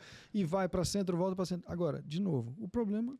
Assim, é igual. O problema é igual. O mercado é igual. O mercado, ou seja, você está ali dentro de um hospital, o problema de mão de obra é o mesmo. Você tá numa obra, o problema de mão de obra é igual. É gente, né? Lidar com gente, velho. Exatamente. E assim, é uma realidade do país, a gente tem que aprender a lidar com ela. Pô, já que você tá falando de acidente, não que o povo goste de acidente, né? Seu pai tá bem, né? Tá, graças a Deus. A gente tá dando risada aqui, o seu Marco Não, tá, mas essa história é eu vi ele no marcante. Simple Vidro, ele tava bem, pelo menos tava bem. Não tava aí sambando, não existe nada que ele goste mais que vamos pro Simple Vidro, papai, Simple Vidro. E você não vai, né? Ah, não, você foi, eu já vi você Já com as fui crianças algumas lá também. vezes, mas recentemente eu... Naquele de Florianópolis, meu pai foi. Não, mas teve outro em Pernambuco, Porto de Galinhas. Porto de Galinhas a gente... Foi 2019 aquilo. Fomos. Seu pai tava lá? Tava lá também, já tinha... Meu pai sempre vai. As crianças estavam pequenininhas. Meu pai sempre vai. Isso Caramba, aí, seus filhos tinham uns 4 anos naquela época. 2019, um tinha 4 e um tinha 2. Então agora já tá com 9, né? Exatamente, molecote. Craque de futebol. Aí, ó, vai Corinthians? Você tá louco, meu. Respeita, vai. Pô, a gente é a maior torcida do Brasil, meu. Ixi, só tem flamenguista no Centro-Oeste e pra Bahia, pra cima, só flamenguista. Só Flamengo, cara. É a maior torcida, não é por isso. Né? E a diferença é grande ainda, viu? Ó, falando sobre acidente, eu sei que eu já converso com bastante temperador, laminador. Vocês têm ponte rolante, vocês movimentam a chapa. Já teve alguma situação assim algum acidente assim de onde caiu o paliteiro inteiro? Cara, a gente escuta tanta história dessa, assim, que você nunca acha que vai acontecer com você. Eu já tive 3 acidentes graves com ponte. Com ponte? 3 graves acidentes. Eu tenho a felicidade de nunca ter tido uma grave lesão, nem grave lesão, assim... Então é muita sorte mesmo. Nem óbito na empresa. Eu tenho essa felicidade. Assim, a gente é muito preocupado. Eu pessoalmente sofri um acidente em 2014, 2000... Não, teve um acidente, peraí, você estava bajulando a Yáscara aqui agora há pouco. Eu tive um acidente que eu fiz uma cagada com... Não era nem não era ponte rolante, era um pórtico, tá? Eu apertei o botão do pórtico. Não, apertei o botão para subir da pinça para poder recolher, tá? E estava sem fim de curso. A pinça bateu em cima, rompeu o cabo de aço, tá? Desceu. E caiu. Aí caiu, cara, assim, iluminado. Porque você já viu a pinça para pegar a vida? Pesa, sei lá, 200 quilos. Pesado. Caiu, bateu no meu braço, né? Bateu no meu braço, rebentou, rasgou meu braço todinho e tal, não sei o que. Eu peguei, ela tava lá na sala, aí subi pra mostrar, machuquei, né, tal. Ela olhou assim, nossa, estragou sua camisa toda, hein? Ah, mentira que era falando Juro, eu que juro. ela que comprou essa camisa, ela gastou Não, umas horas no shopping. ela não olhou, não falou assim, seu braço tá todo vermelho, a gente ia viajar, a gente ia pra praia, eu ia ter que... Fui pra praia com a tala. Com não, até que não chegou a quebrar, mas ralou bem o braço, machucou. Tanto é que eu fiquei na praia o tempo todo com manguito aqui pra proteger, né? Pra não manchar a pele, né? Pra não manchar muito... Ficar marca. Exatamente. E ela só olhou pra mim assim, nossa, essa camisa novinha Você ficava que eu tinha tão bem comprado. nela. Nossa, eu comprei. Mas, cara, o acidente... Aí você fala assim, não, eu tô bem, viu? Relaxa, a camisa foi, mas Não, tô eu bem. virei as costas e falei, deixa pra lá, né? Eu vou ali pegar outra camisa ali pra não estragar. Mas o acidente mais grave que eu entendo que a gente passou lá, a gente teve uma vez, isso aí foi em 2012, mais ou menos, a Ponte Rolante teve um curto. O quadro elétrico deu um curto. E aí ela... Ela para quando não curto? Então, ela deveria. Só que não foi bem um curto elétrico, um curto-circuito. As contactoras colaram. Quando a contactora é o que dá o comando para ela poder executar o sobe e desce, vai para frente e tal. E aí ela deu o comando para descer. Puta que pariu. E ela estava passando em cima da mesa do queda livre na hora. A gente estava abastecendo o queda livre. E ela parou numa posição estratégica muito bonita. Foi bem legal, porque é o seguinte: se ela caísse para a esquerda, ela caía em cima da mesa de corte. Se ela caísse para a direita, ela caía em cima dos paliteiros. Só que é efeito dominó, paliteira. Exatamente. Que aí cai e vai tudo. Aí quando ela desceu, ela apoiou em cima do queda livre, da mesa de corte. Ela caiu em cima da mesa de corte. Ela tava na pinça? Ela tava a balança com um colar. Um colar inteiro. 2 toneladas e pouco. E aí quando ela caiu em cima, ela pegou e equilibrou. Aí a gente falou assim, cara, não vai cair. Não, mas ela tava no caixote. Ela tava no colar mesmo. A estrutura metálica do colar. O colar caiu, ficou em cima da mesa. E aí ela não... Ela apoiou, ficou apoiada. Como se tivesse sido colocado lá em cima. Só Mas que ficou em pé? Ficou em pé, quietinha, sem nada. Você tem foto, vídeo disso? Tenho. Só que é o seguinte... a gente fotografou, só que é o seguinte, o que aconteceu? A mesa, ela não foi feita para aguentar o peso de 2 toneladas. Então a gente botou 2 barras de ferro aqui dos 2 lados e botou 2 toneladas em cima. O que aconteceu com a mesa? A mesa quebrou naquele ponto. Na hora que ela quebrou, ela desequilibrou. Aí ela tomou para um lado. Ela tomou para um lado. Ela Qual caiu em cima da mesa de corte e destruiu a mesa de corte, ou ela destruiu o estoque? Eita, é um quiz? É uma enquete? E aí, cara, foi momento de novo de iluminação. Ei, mas esses caras tudo assistiram, todo mundo... Você vai fazer o quê? Aí os O que você vai... Tipo assim, você tem uma mesa de corte, ela tá em cima, você tem mais 2,40 de altura pra cima. Você vai entrar de baixo e ficar segurando, apoiando? Não dá nem... Não, você tá louco, você não chega nem perto. 2 toneladas. Não, mas você não tem o que fazer, ela tá na ponta da mesa. Você nem alcança. Não, você pode subir em cima da mesa e ficar apoiando. Não, mas só de você subir, você já... Você faz o quê? Você só espera a desgraça acontecer, pronto. Cara, na hora que ela caiu em cima, e amassou a mesa de corte, afundou, ela meio que tombou para um lado só e caiu um pouco na diagonal.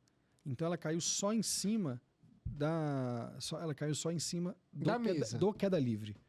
Ah, tá, do queda livre. Porque ela estava bem no meio do queda livre e ela poderia cair em cima da mesa de corte, da ponte da mesa de corte. E não tinha chapa no queda livre? Tinha, destruiu. Ah, tá. Tinha. O que tava geralmente vocês colocam as chapas aqui, né? Exatamente, vai derrubando. Tinha, tá? Só que o meu medo era ela cair em cima da ponte da mesa de corte, porque se ela cair em cima da ponte da mesa de corte, destruía minha mesa de corte. É verdade.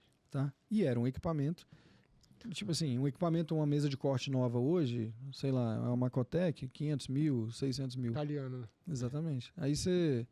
Pronto. Puta que- E, tipo assim, 500 mil foi o que eu paguei na época, né? Hoje, cara, não tem nem noção. Mas, independente do valor, se ela cai, você perdeu, cara, você perdeu a produção, tá? Porque E aí- desalinha tudo. Desalinha Não, tudo. arrebenta. Você cair 2 toneladas ali, não foi feito para aguentar aquilo ali. E aí, Então, caiu em cima do queda livre, o queda livre, cara, não fez cócegas. Caiu em cima do queda livre, os vidros arrebentaram tudo, quebrou cara, um pouco de... qual a marca do queda livre? Dá os parabéns pro Joel e pro Gabriel. da Agmac. Agmac. Não, e o mais legal é que você conta a história, você mostrava a foto pra todo mundo, ninguém olhava, caraca, não sei o que, e aguentou tal. Aí eu falei pro Joel da Agmac, Joel, isso aqui, ele olhou com uma cara de desprezo. Era o que a gente esperava que fosse acontecer. Eu falei, porra, Joel, tu tá de sacanagem, velho. Não, mas a Agmac, eu fui lá, eu visitei a Agmac. Eu vi os vídeos que você postou lá. Cara, os caras são feras. que eu devo ser gigantescos, assim, eles São fera. têm muita ponte rolante lá. Não, fazem coisa demais. Não, o material deles é bom, né? A pinça. A minha pinça é da Agmac. Não, eles são... A gente faz... A primeira máquina que a gente comprou, inclusive, foi deles. Assim, o meu pai, quando ele comprou a primeira mesinha de corte basculante, tal, Sim. isso em 2000... Isso foi 2000. Da Agmac. Da Agmac. Meus paleteiros é tudo da Agmac de box lá. É, E qualidade, porque é corte a laser, mas mas pode dar os parabéns, que aguentou com força. E tá lá até hoje o equipamento funcionando. Tá lá o queda O livre. queda livre tá lá, é o mesmo? É o mesmo. Assim, na mesa, né? Na verdade, não é É a mesa do queda livre. a né? mesa do queda Porque livre. são 2 cavaleiros. São os 2 cavaletes, exatamente. E graças a Deus não machucou ninguém. Eu sou, nesse aspecto, Nossa, a gente é muito É virado feliz. pra lua, pra não falar a palavra completa. Agora, assim, me contaram. Aqui é um podcast que as pessoas me contam as coisas, né? Lá vem a bomba. E eu sei que tem convidado que não gosta de falar algumas coisas e tal. Mas me contaram que existe um dia mais trágico da empresa. O dia mais trágico a gente pode colocar esse dia que caiu, a gente pode colocar o... Não é esse. Eu sei que não é E esse. quem te brifou foi a mesma pessoa que falou da minha camisa, né? Isso! Foi uma mulher. Foi uma mulher, né? Você quer falar do dia mais trágico da empresa? Mas se você não quiser, tudo bem. Você tá confortável. Cara, é o seguinte... Não sei, pensa que... Isso, assim, eu vou fazer 2 ganchos. Mas talvez em isso cima. pode dar uma lição de vida, de empresa para outras pessoas que estão assistindo você. É o seguinte, todo mundo olha, o empresário muitas vezes vive de vaidade, do que ele está aparentando. Eu tive uma reunião semana passada, semana retrasada, com um concorrente lá em Brasília, e que eu fui para blefar, para jogar pôquer com a criança lá, porque falando que eu não tinha fechado uma obra porque eu não tinha caixa para poder tocar a obra, uma obra que a gente já estava executando, né? Então a gente vive muito do que está acontecendo no momento, vaidade, porque é o seguinte, se você chega para o mercado e fala que você não tem condições de tocar um negócio, você gera especulação e todo mundo foge. As pessoas viram as costas para você no momento de dificuldade. Tá? E isso é uma realidade. Aconteceu na pandemia com você? Porque comigo aconteceu. Mas depois a gente entra nesse assunto. Eu ainda assim, as pessoas... Você é parceiro enquanto é interessante. Você é parceirão enquanto é interessante. Tá? Então, na hora que dá para virar as costas... E lembra da história de 2016? A gente teve um acidente na empresa, né? O mercado estava muito ruim, não tinha disponibilidade de caixa, nenhuma disponibilidade de caixa. E a gente vinha de um momento muito feliz, que tinha sido os anos anteriores, assim, 2014, 2015, que a gente se capitalizou muito. Tá? Então, aquela realidade, para mim, não era uma de 2016. Pô, cara, não é possível que eu estou dando um passo para trás. Tá? E aí, beleza. Uma das coisas novas que aconteceu na minha vida é que eu tinha uma conta de luz. Tá? Eu tinha uma conta de luz, que era um valor, sei lá... De 10 mil? 10 mil, e de repente essa conta de luz 100. virou 100. Puta. E aí, você não está produzindo a mesma coisa, você está com a subestação rodando, tal, e consumindo energia, e Era você da não SEB? tem...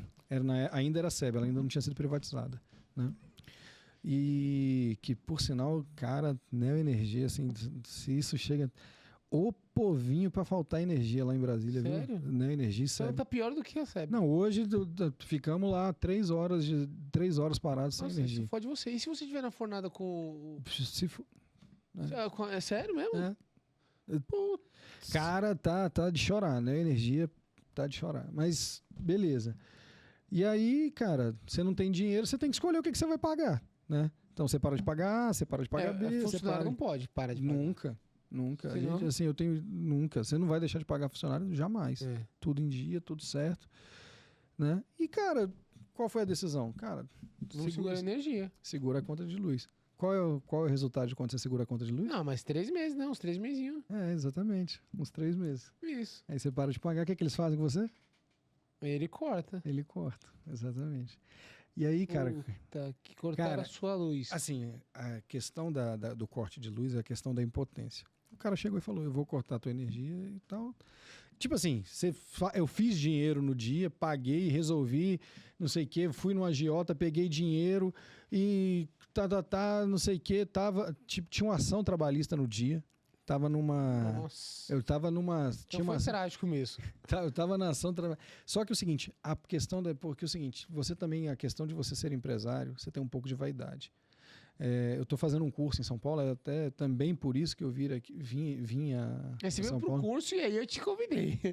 A gente aproveitou as oportunidades. E aí o professor ontem falando um negócio que ele falou o seguinte, o empresário tem muito aquele negócio de ser, no Brasil, de eu sou o dono, você não tem a divisão. Eu sou o dono do negócio.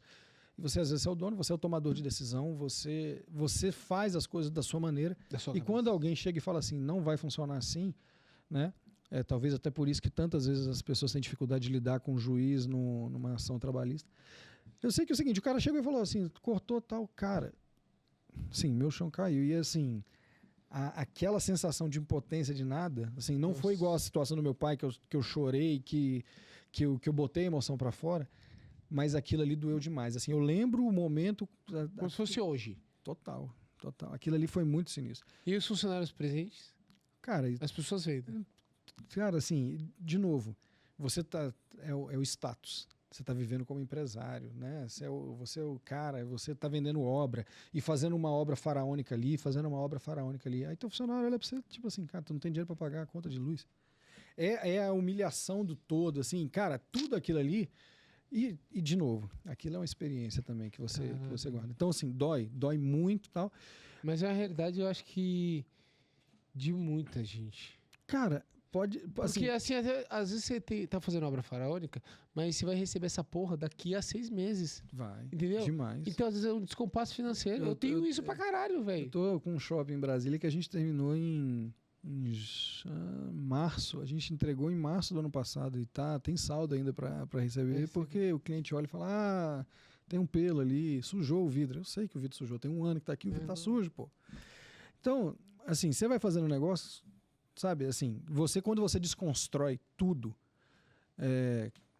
você não tem poder para fazer nada. Cara, aquilo ali machuca muito. Machuca muito.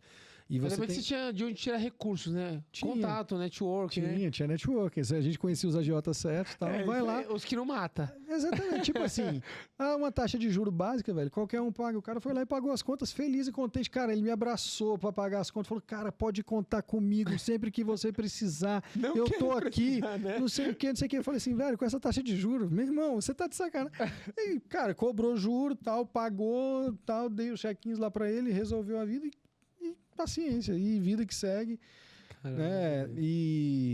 Isso aí é o serradeiro que tá, às vezes precisa vender os alumínios para colocar gasolina no carro, velho. É a vida do empresário, velho. Mais ou menos. Só muda o tamanho. Só muda o tamanho. É aquela história. Os assim, problemas são os mesmos. Quanto maior a empresa, maior o tombo. Então você vai. Vídeo Americanas, né?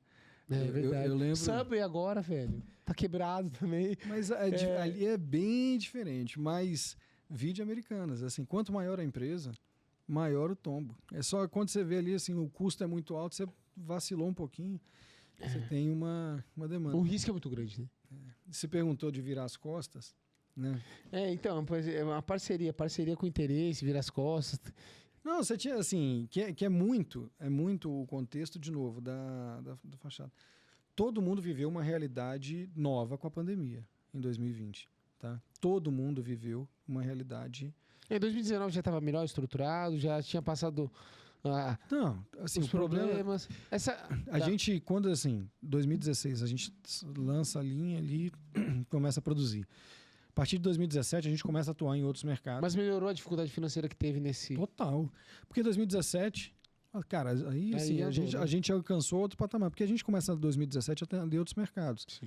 Então você começa a atender... Eu comecei a atender um mercado que eu não atendia, que era o mercado de Goiânia. Eu comecei a atender, que era muito próximo, mas a gente tem um grande parceiro na região de Santa Catarina, ali na região de Balneário Camboriú, Itajaí. A gente fez Você forneceu para o Yacht House? A gente forneceu umas 4 carretas para lá. O maior volume de fornecimento foi de um processador aqui de Nazaré Paulista, mas a gente forneceu ainda muito vidro para lá. Cara, a obra é muito grande. Muito grande. Não, tem um consórcio lá, até das empresas esquadrias. Exatamente. Então, assim, é uma obra muito grande. Então, mesmo quando eu entrava ali, tem uma casa de barca ali para fazer, uma mixaria ali, deu 4 carretas de vidro. Entendeu? Então, assim, é tudo muito grande. Muito superlativo, né? Tudo é grande demais, né? Você vai fazer assim, não, aquela casinha de barco ali que entra 18 iates. Então, ali tá, deu 4 carretas de vidro. Então, a gente mandou para lá 4 carretas de vidro pro Yacht House sem eu ter fechado o maior volume da obra, né? Então, assim, isso me deu uma tranquilidade. E, cara, de novo o negócio do status, né? De você viver do status e tal. Santa Catarina tem uma questão interessante, que é o seguinte: os clientes de lá, eles te pagam antecipado, uma característica da região, sem nunca ter me visto, sem nunca ter falado comigo, deposita o dinheiro, põe na conta e acabou.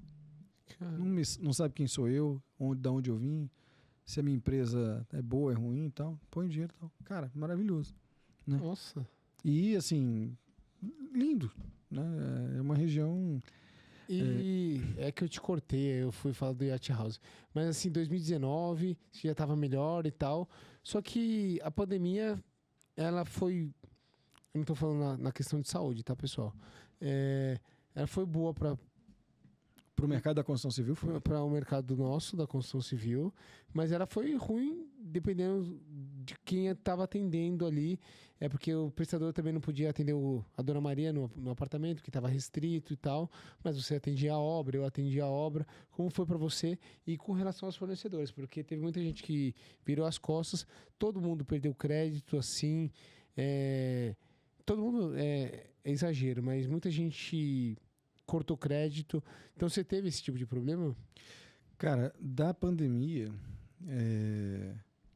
pandemia é o seguinte: o mercado se aproveitou muito, o mercado que eu digo assim, construção, como um todo, a construção, todo o dinheiro que talvez fosse destinado a turismo foi para a construção civil, as pessoas em casa e tal, então assim, todo mundo surfou aquela onda, tá?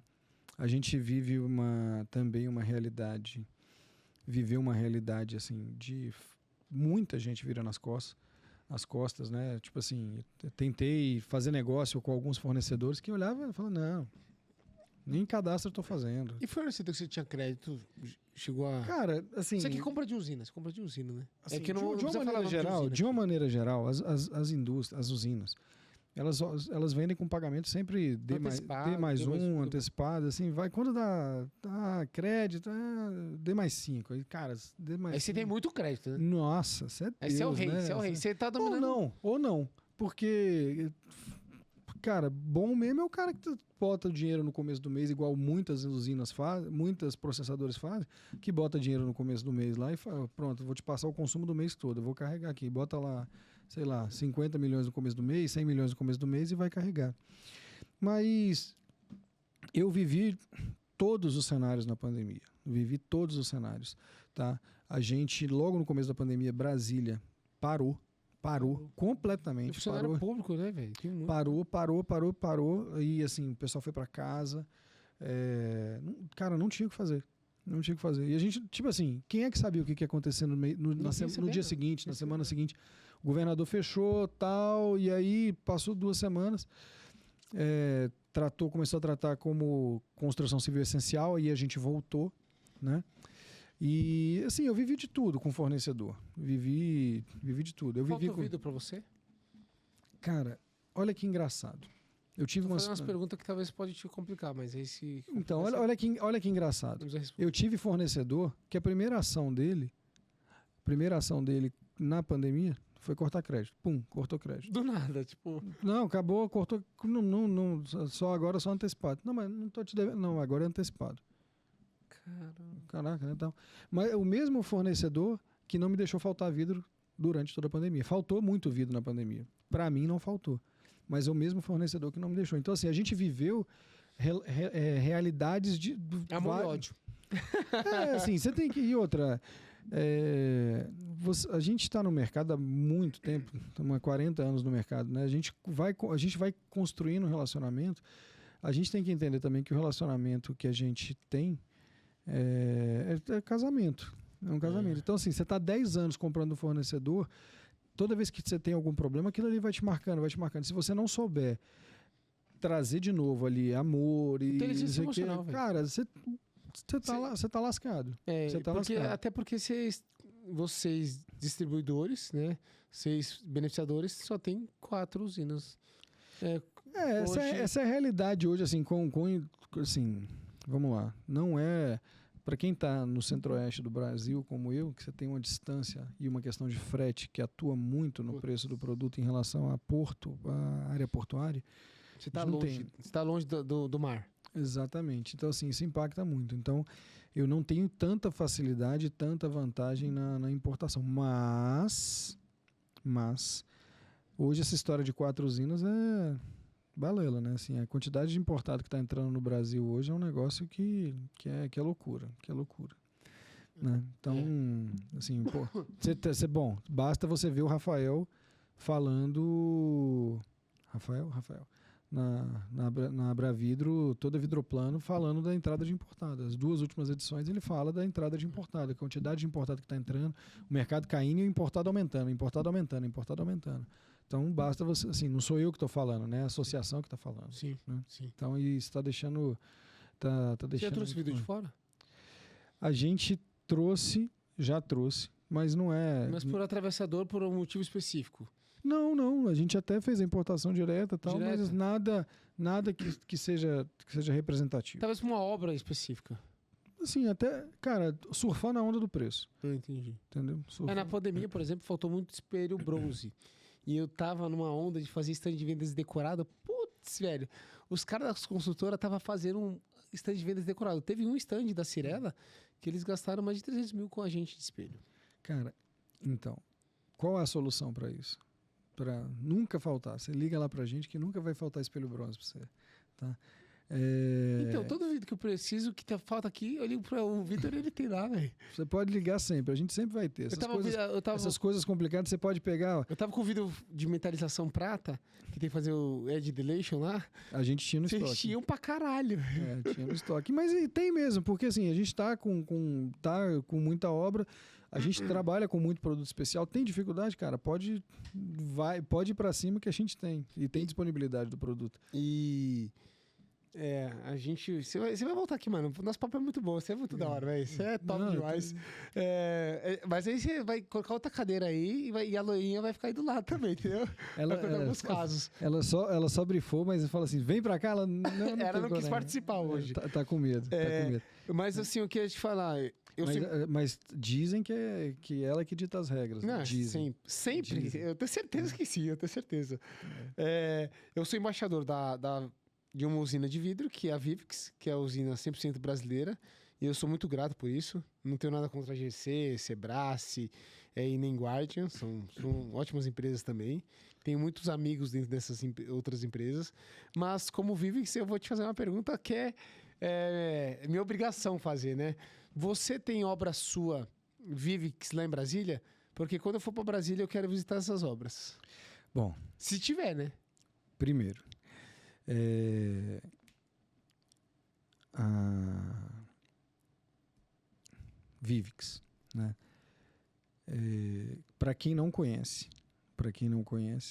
e tiver a oportunidade de visitar a fábrica, são poucas pessoas. Eu sou muito bem recebido em vários lugares, tá? Muito bem recebido. Já tive uma recepção maravilhosa em fábricas aqui em São Paulo. Já tive uma recepção assim fantástica Rio de Janeiro e tal. Mas poucos lugares que têm essa característica do brasileiro de receber que eles têm. Então, eu falo isso muito, falei isso uma vez pro Henrique, né, que assumiu na época que ele ainda era diretor comercial, antes dele assumir, isso aí já tem muito tempo. E eles são cativantes na recepção, eles são cativantes isso daí. Primeiro ponto, temos obras com eles, sim, em Brasília. E não sei se você conhece, mas eu acho que eu até já vi vídeos teus com ele, tá? O Luiz Barbosa. Conheço, com certeza. Cara, Luiz Barbosa, tá? No segundo, eu não sei qual é o estágio dele, o maior tirador de onda que eu conheço, né? Já bateu em todo mundo, eu sou da rota. Já foi do exército. Já foi do exército. Aquele ali é tirador de onda. Aquele ali é tirador de onda. Mas eu conheço poucas pessoas que entendem do produto como ele. Assim, Não, e muito do que eu aprendi de vidro, tá? Eu aprendi com ele. Então, temos obras com ele, sim, e já não tanto quanto meus principais fornecedores, tá? Poderia ter mais, até às vezes por deficiência, até de... Deficiência não. Logística, né? Não. O portfólio de produto. Ah, tá. O portfólio de produto ainda... Porque é uma empresa nova, né, comparado com os outros. Exatamente. Não, é um portfólio pequeno. E Brasília, nesse aspecto, Brasília preza muito a característica do principal mercado que eu atuo, preza muito por produtos de alta performance, tá? E, infelizmente, eles não atuam nesse segmento, que ajudaria muito, seria muito importante para o mercado. Quanto mais gente atuando no mercado, nesse segmento de controle solar, o Brasil é um país propício para isso, quanto mais gente atuando, seria excelente, tá? Mas, assim, aprendi muito com o Luiz. O Luiz,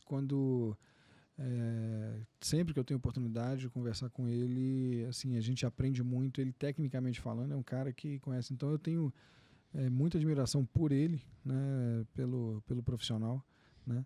E, assim, e conversar com o Luiz. Você sempre vai conversar com o Luiz, você racha o bico de rir com as histórias. Luiz, eu quero, assim, até um recado pra você. Tudo mentira que você conta, tá? Mas pelo menos é engraçado pra caralho. O Luiz é sensacional. O que você me falou aí, que você falou, seu depoimento aí que você deu agora, eu até escrevi uma frase aqui. Quem faz as empresas são as pessoas, para falar a verdade. É verdade, né? É verdade. Então, é o que eu vejo mesmo. Você falou da energia da Vivix ali, a frequência da galera, o pessoal é muito receptivo. Não só porque tem muito pernambucano lá, o pessoal do Nordeste já é mais acalorado, assim, né? Sim. Mas... Olha, até te interromper o seguinte. Sendo muito injusto nesse momento, porque vai dar a impressão de que outros lugares não são. Você falou que você foi bem recebido. Mas, cara, a gente foi pro lançamento da pedra fundamental deles em 2013 lá em Recife, e eles levaram o mercado todo, assim, e eles fizeram uma festa tão legal, assim, meus pais falam dessa festa até hoje, tipo assim, que foi o lançamento da pedra, tinha toda a nata política lá no evento, mas foi um evento muito grande, mas assim, a equipe que estava presente foi muito legal, foi muito legal. Tudo bem, era um entrante no mercado naquele momento, estava querendo buscar clientes, buscar novos parceiros, tal, e era o papel deles fazer aquilo ali. Mas o que eles fazem, assim, o que eles fizeram, por exemplo, de festa, aquilo ali, assim, no nosso mercado, eu nunca vi. No nosso mercado, eu nunca vi nada semelhante. Eu nunca vi nada semelhante. Legal. Você tem Mentira. Tem uma mentira. Eu já, assim, de festa no Brasil, tá? É importante, porque já houve eventos fora que também foram do nosso mercado, que foram surreais, assim, que foram marcantes. Entendi. Você tem quantas obras, tipo, de prédio? No Noroeste você tem obra lá? Cara, sendo desonesto, sei lá, 70% do Noroeste é nosso. Então, Caralho. E já não tem mais espaço, né? Não tem, acabou. Acabou, né? Acabou. Agora tem que sair outras áreas. Mas lá. Deu o quê? Uns 8 anos de construção? 6 anos? Cara, primeira obra acho que é 2009. 2009. Ah, 2009. 2009. Ah, mas ficou uns anos bem devagarzinho, mas depois de 2014, assim, que deu. Deu, porque entrou a segunda fase. Mas acabou, agora tá previsto aí licitar agora a área do Jockey. mas não é nada certo. Tem uma área do Exército que também está para sair. Tem áreas pro lado do Jardim Botânico também. Mas que no tá pra mesmo sair. estilo de prédios de 6 andares, 8 andares. Né? Então, a área do Jardim Botânico é possível que tenha mais liberdade de construção. Que tem Mas mais Águas distante. Claras voltou. Samambaia também está crescendo muito, a área de Samambaia. Mas Águas Claras voltou o quê, velho? Cara, tem tem- gente que demora 40 minutos pra sair dentro do condomínio. Para sair, para descer Lá no na elevador. norte, lá, entendeu? É, para descer no elevador, exatamente. Mas tem, cara, tem obra virado no Giraia. Caramba. Tem obra demais saindo em Águas Claras, mas muita obra mesmo. Não, muita eu obra. gosto muito do mercado de Brasília. Eu amo Brasília. Você tem saudade Eu de tenho Brasília? saudade mais de Brasília. Até da qualidade de vida, né? Você vê que eu tô magro aqui, eu perdi 20 quilos em São Paulo, É, entendeu? tá vendo? Eu era, Na época, 3 horas Você de... me chamava de bombinha, entendeu? Chegava lá na empresa, ô, Zé bombado, Zé vamos por aí. Bombeta, Zé Bombeta, exatamente. Cara, que legal, que legal. Ó, eu vou pra Brasília esse ano e eu vou fazer umas visitas lá nas obras que você tiver da Vivix também. Fazer uma visita na sua fábrica também, mostrar pra galera e tal. Pô, agora é verdade, você falou, você teve lá... Eu fui em Tem uns novembro. 2 anos, sei lá, 1 ano você teve lá. Não, foi recente. Eu fui em novembro dar uma palestra lá. Em Não, agosto. tô falando que você foi lá na empresa. Ah, não, fui Não, na que você empresa. vai fazer palestra agora que você é o Estrelinha, né? Daniel Estrela, Estrelinha, né? Não, mas eu fui sim. Eu fui em 2022 com o Cirilo. Foi? A gente foi na Vivix e de lá a gente foi pra Brasília. Eu lembro, vocês foram lá. Almocei com o visitar. Vitor. O Vitor tinha saído da pandemia que ele morreu e voltou, né? Foi pra UTI. Ali é uma história. Essa daí É você isso. pode botar também no YouTube, aí você pode esse botar. Ali é uma história de Tem que vida. contar a ali. história dele aqui também. Aquela história ali você pode contar. Ali viveu de novo. Eu lembro que eu tenho 2 áudios dele. Um quando ele... Normal, vida normal. Depois um quando ele volta depois de... Só uma observação, né? O Vitor vai pra UTI no mesmo dia que eu. Nós fomos juntos pra UTI. Ele foi dia 11 de setembro. Eu também, dia 11 de setembro. Nós dois fomos internados de Covid. de Covid. Nós dois fomos internados na UTI no mesmo dia. Só que eu fugi do hospital dia 13. E ele foi. Ele ficou. E ele ficou. E ele ficou em coma, né? Não, ele ficou entubado. 30 dias. Cara, ele ficou na UTI uns 40 dias, traqueostomia, o caramba, 4. Ele ficou entubado os 15 que pode ficar, depois tirou o tubo, fez traqueostomia, fez tudo. Eu tenho um áudio dele, salvo aqui, depois ele falando assim. Parece outra pessoa, você até arrepia. Velho. Cara. Aí ele saindo na cadeira de de roda, novo, filhinho. De novo, ela gosta da história. Eu sou uma pessoa conhecida como uma pessoa de poucas emoções, né? Sim. E quando eu entrei na UTI, bom, a esposa dele me ligou e falou assim, olha, ele acordou, o médico falou para ele ver algumas pessoas, né? Porque por causa da medicação ele está um pouco depressivo. Normal, assim, você tá não, isso, assim, a medicação te deixa depressivo. Ah, tá. A medicação mesmo te deixa depressivo. Então precisa levantar o astral dele. Então pede para ver 3 pessoas, tá? Aí ele queria ver fulano, Beltrano e o Felipe. Aí o médico olhou para ele e falou assim: porra, meu irmão, tu vai querer ver teu chefe, velho? Você tá de sacanagem? Pedir as contas, né? Aí, beleza. Pediu um vale, né? Pediu um vale. Aí a mulher dele me ligou, né? A esposa dele, a Débora, me ligou e falou assim: ó, o Vitor, você pode vir? Claro, quero vê-lo sim e tal. Mas, ó, ele tá numa situação muito delicada, não se assuste quando você chegar. Cara, ela fez todo o briefing. Ela já te avisou, preparou. Me preparou. Você já é um coração de gelo. Então Você tá indo pra motivar o cara, Isso. você tá indo pra ficar bem, você não pode chorar, você não pode dizer o quê, você não pode fazer nada. Cara, abriu a porta, Aí você é durão, né? Você é durão. tranquilo. Na hora que abriu a porta e eu vi o cara, meu irmão, eu já... não, velho, a voz já, assim, já na hora já engoliu ali, assim, já não dava conta de falar mais. Porque, assim, ele tava na situação triste. Ele tava derrotado. Não, total. Tipo assim, você vê o cara que cara ele é muito forte, alto. forte, grande, tipo assim, não Tá tinha na nada. altura. Tava pele e osso, não tinha nada. E assim. E a voz também, você lembra da voz? Né? Não, e tipo assim, é uma situação pesada. É uma situação. Foi muito duro. Mas assim, na hora que você chega lá, que você vai ver a cena. E recentemente meu pai foi fazer uma angioplastia, foi botar um stent, alguma coisa assim, não lembro direito o que ele foi. E aí eu cheguei no hospital, eu tava no mesmo hospital que o Vitor tava, né? Eu cheguei no hospital e aí eu entrei na UTI, né? E aí mandei as fotos pro Vitor, o Vitor falou assim, velho, eu não gosto de ouvir nem o barulho, né, do lugar. Mandei um vídeo para ele, né? E aí lembra daqui? Ele falou, nossa, eu não gosto nem de ouvir. Mas ali foi... A história do Vitor é a história que dá para contar... Eu pensei que ia perder meu amigo, porque o cara... Eu considero como amigo. Não, dá para... A história dele dá para contar... É para contar em podcast mesmo, porque...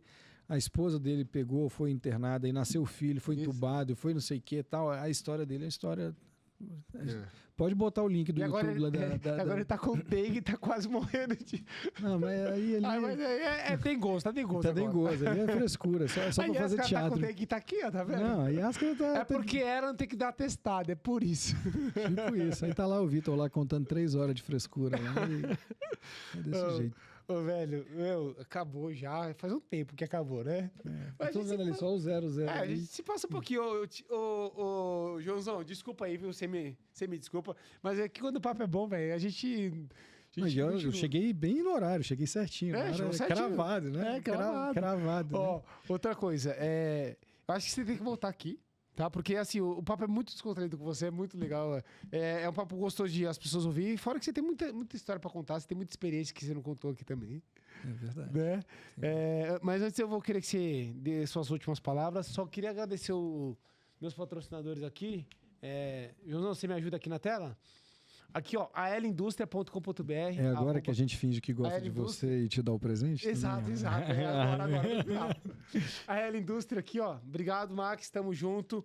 Valeu, Paulinho. O Max tá fazendo um ótimo trabalho com o Gabriel Batista também, rodando o Brasil. Agora tá numa caravana aí de 40 dias no Nordeste. Gabriel Batista veio aqui contar a história dele também. É um cara sensacional. Próximo aqui, Thiagão, por favor. Ô, Joãozão. Soltec Acessórios, Sistema Slick, é o sistema de vidraçamento de sacada. É um sistema que eu uso lá na empresa lá também. Então, Marcelinho contou a história aqui, é um cara muito inteligente, um cara que desenvolveu mais um produto bom para o mercado. Então, obrigado, Marcelinho, pela parceria. Queria agradecer por último aqui, Cirilo Paz, que é meu sócio da mentoria 3.0, que a mentoria agora tá bombando. Gente, vocês não sabem, ontem, dia 19 de março, eu tô gravando hoje no dia 20, foi o primeiro dia da mentoria 3.0. Para quem fica perguntando quanto é o preço, custa R$ 6.107. R$ 6.107.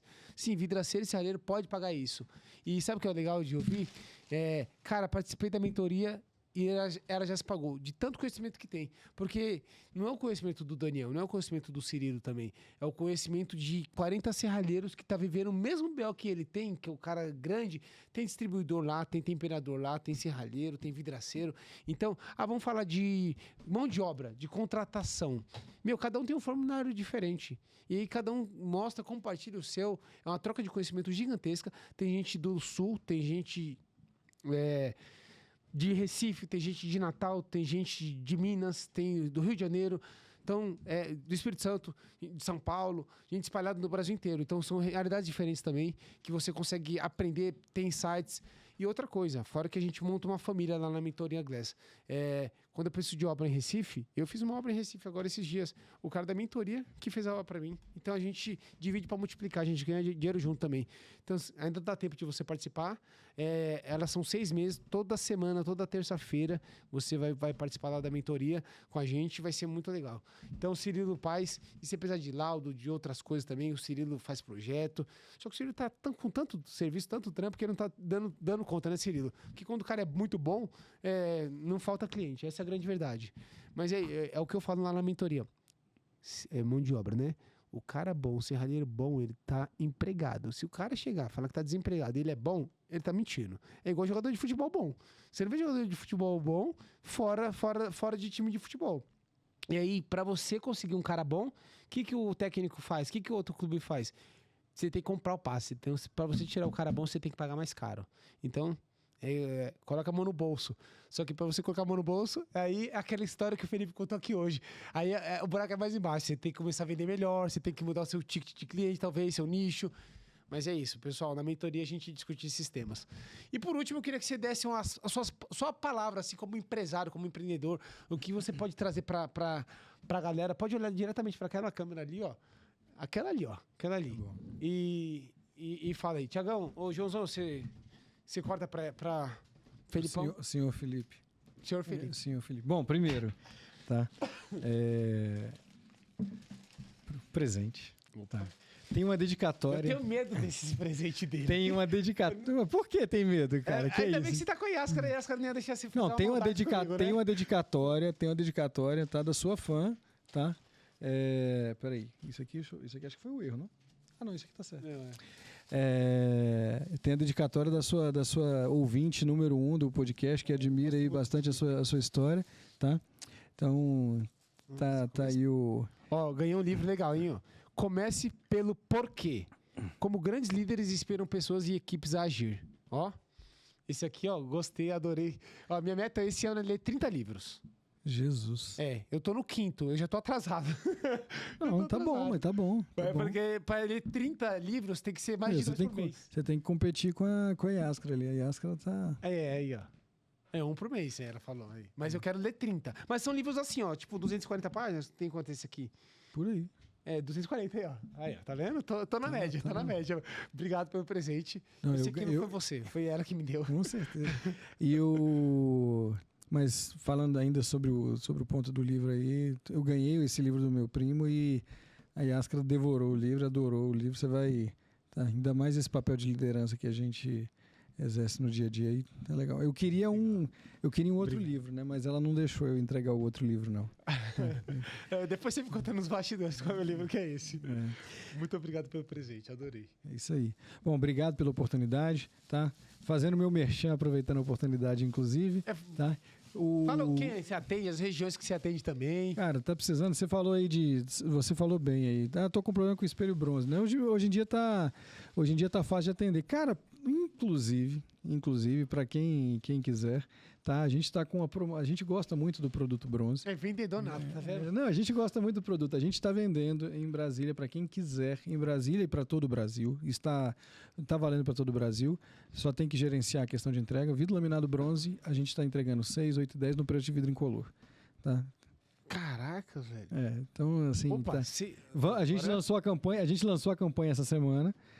Tá rodando no Instagram, Facebook, Google. 6, 8 e 12? 6, 8, 10, pode ser 12, só que o 12... 10. Tá, mas 12 sob condições, mas a 6, 8 e 10 já está com tabela estabelecida, tudo montadinho, tá? Precisou de laminado bronze, 6, 8 e 10, laminado bronze no preço de vidro incolor, tá? Para quem quiser, tá? Para quem quiser. Eu fechei uma obra agora na prefeitura de Campinas. Se foi bronze, pagou caro. Era incolor. Não, ainda... A construtora fechou comigo, não comprei nada. Era incolor. Só que aí eles estão querendo jogar pro fumê. Muda pro bronze. Bronze e fumê daqui para ali. Então, exatamente, isso que eu pensei agora. Daqui para ali. Vamos Você conversar. pode ir que a gente tem... Vamos conversar. O estoque tá bom, o produto tá bom, vidro nacional. Porque tá trazendo importado de qualidade. Não. É vidro nacional. Nacional. Tá? Tem procedência. Tem procedência, tá? É isso aí. A gente tá com uma condição no produto muito boa, que a gente fez... Você atende o Brasil inteiro, né? Cara, felizmente, tenho muito orgulho de dizer que a gente tem obra em todas as regiões. Já entregamos vidro obra em Macapá, Rio Grande do Sul, Santa Catarina, Paraná, Rio de Janeiro. Já fiz obra em todos os lugares. Então, o que precisar, estamos à disposição. Temos condições de atender, temos condições de mandar vidro para todo lugar. Show. Tá? Felizes e contentes. Então é isso aí, pessoal. O Instagram, eu vou colocar aqui também um QR Code do Instagram deles, que aí você aponta a câmera do celular para a televisão e você consegue entrar lá no Instagram da Central Vidros DF. Beleza? Felipão, tamo junto. Obrigado. Valeu. E ele vai voltar aqui, pessoal. Vocês gostaram? Tenho certeza que vocês gostaram. Compartilha, comenta, manda pro seu amigo vidraceiro, seu amigo serralheiro, manda pro seu temperador, que é concorrente, mas também no final a gente senta tudo pra jantar junto. Pra falar assim, cara, a gente tá todo mundo no mesmo barco. São histórias empreendedoras, entendeu? Com certeza. É isso aí. Joãozão, valeu, obrigado. Pode encerrar. Tamo junto. Valeu, pessoal.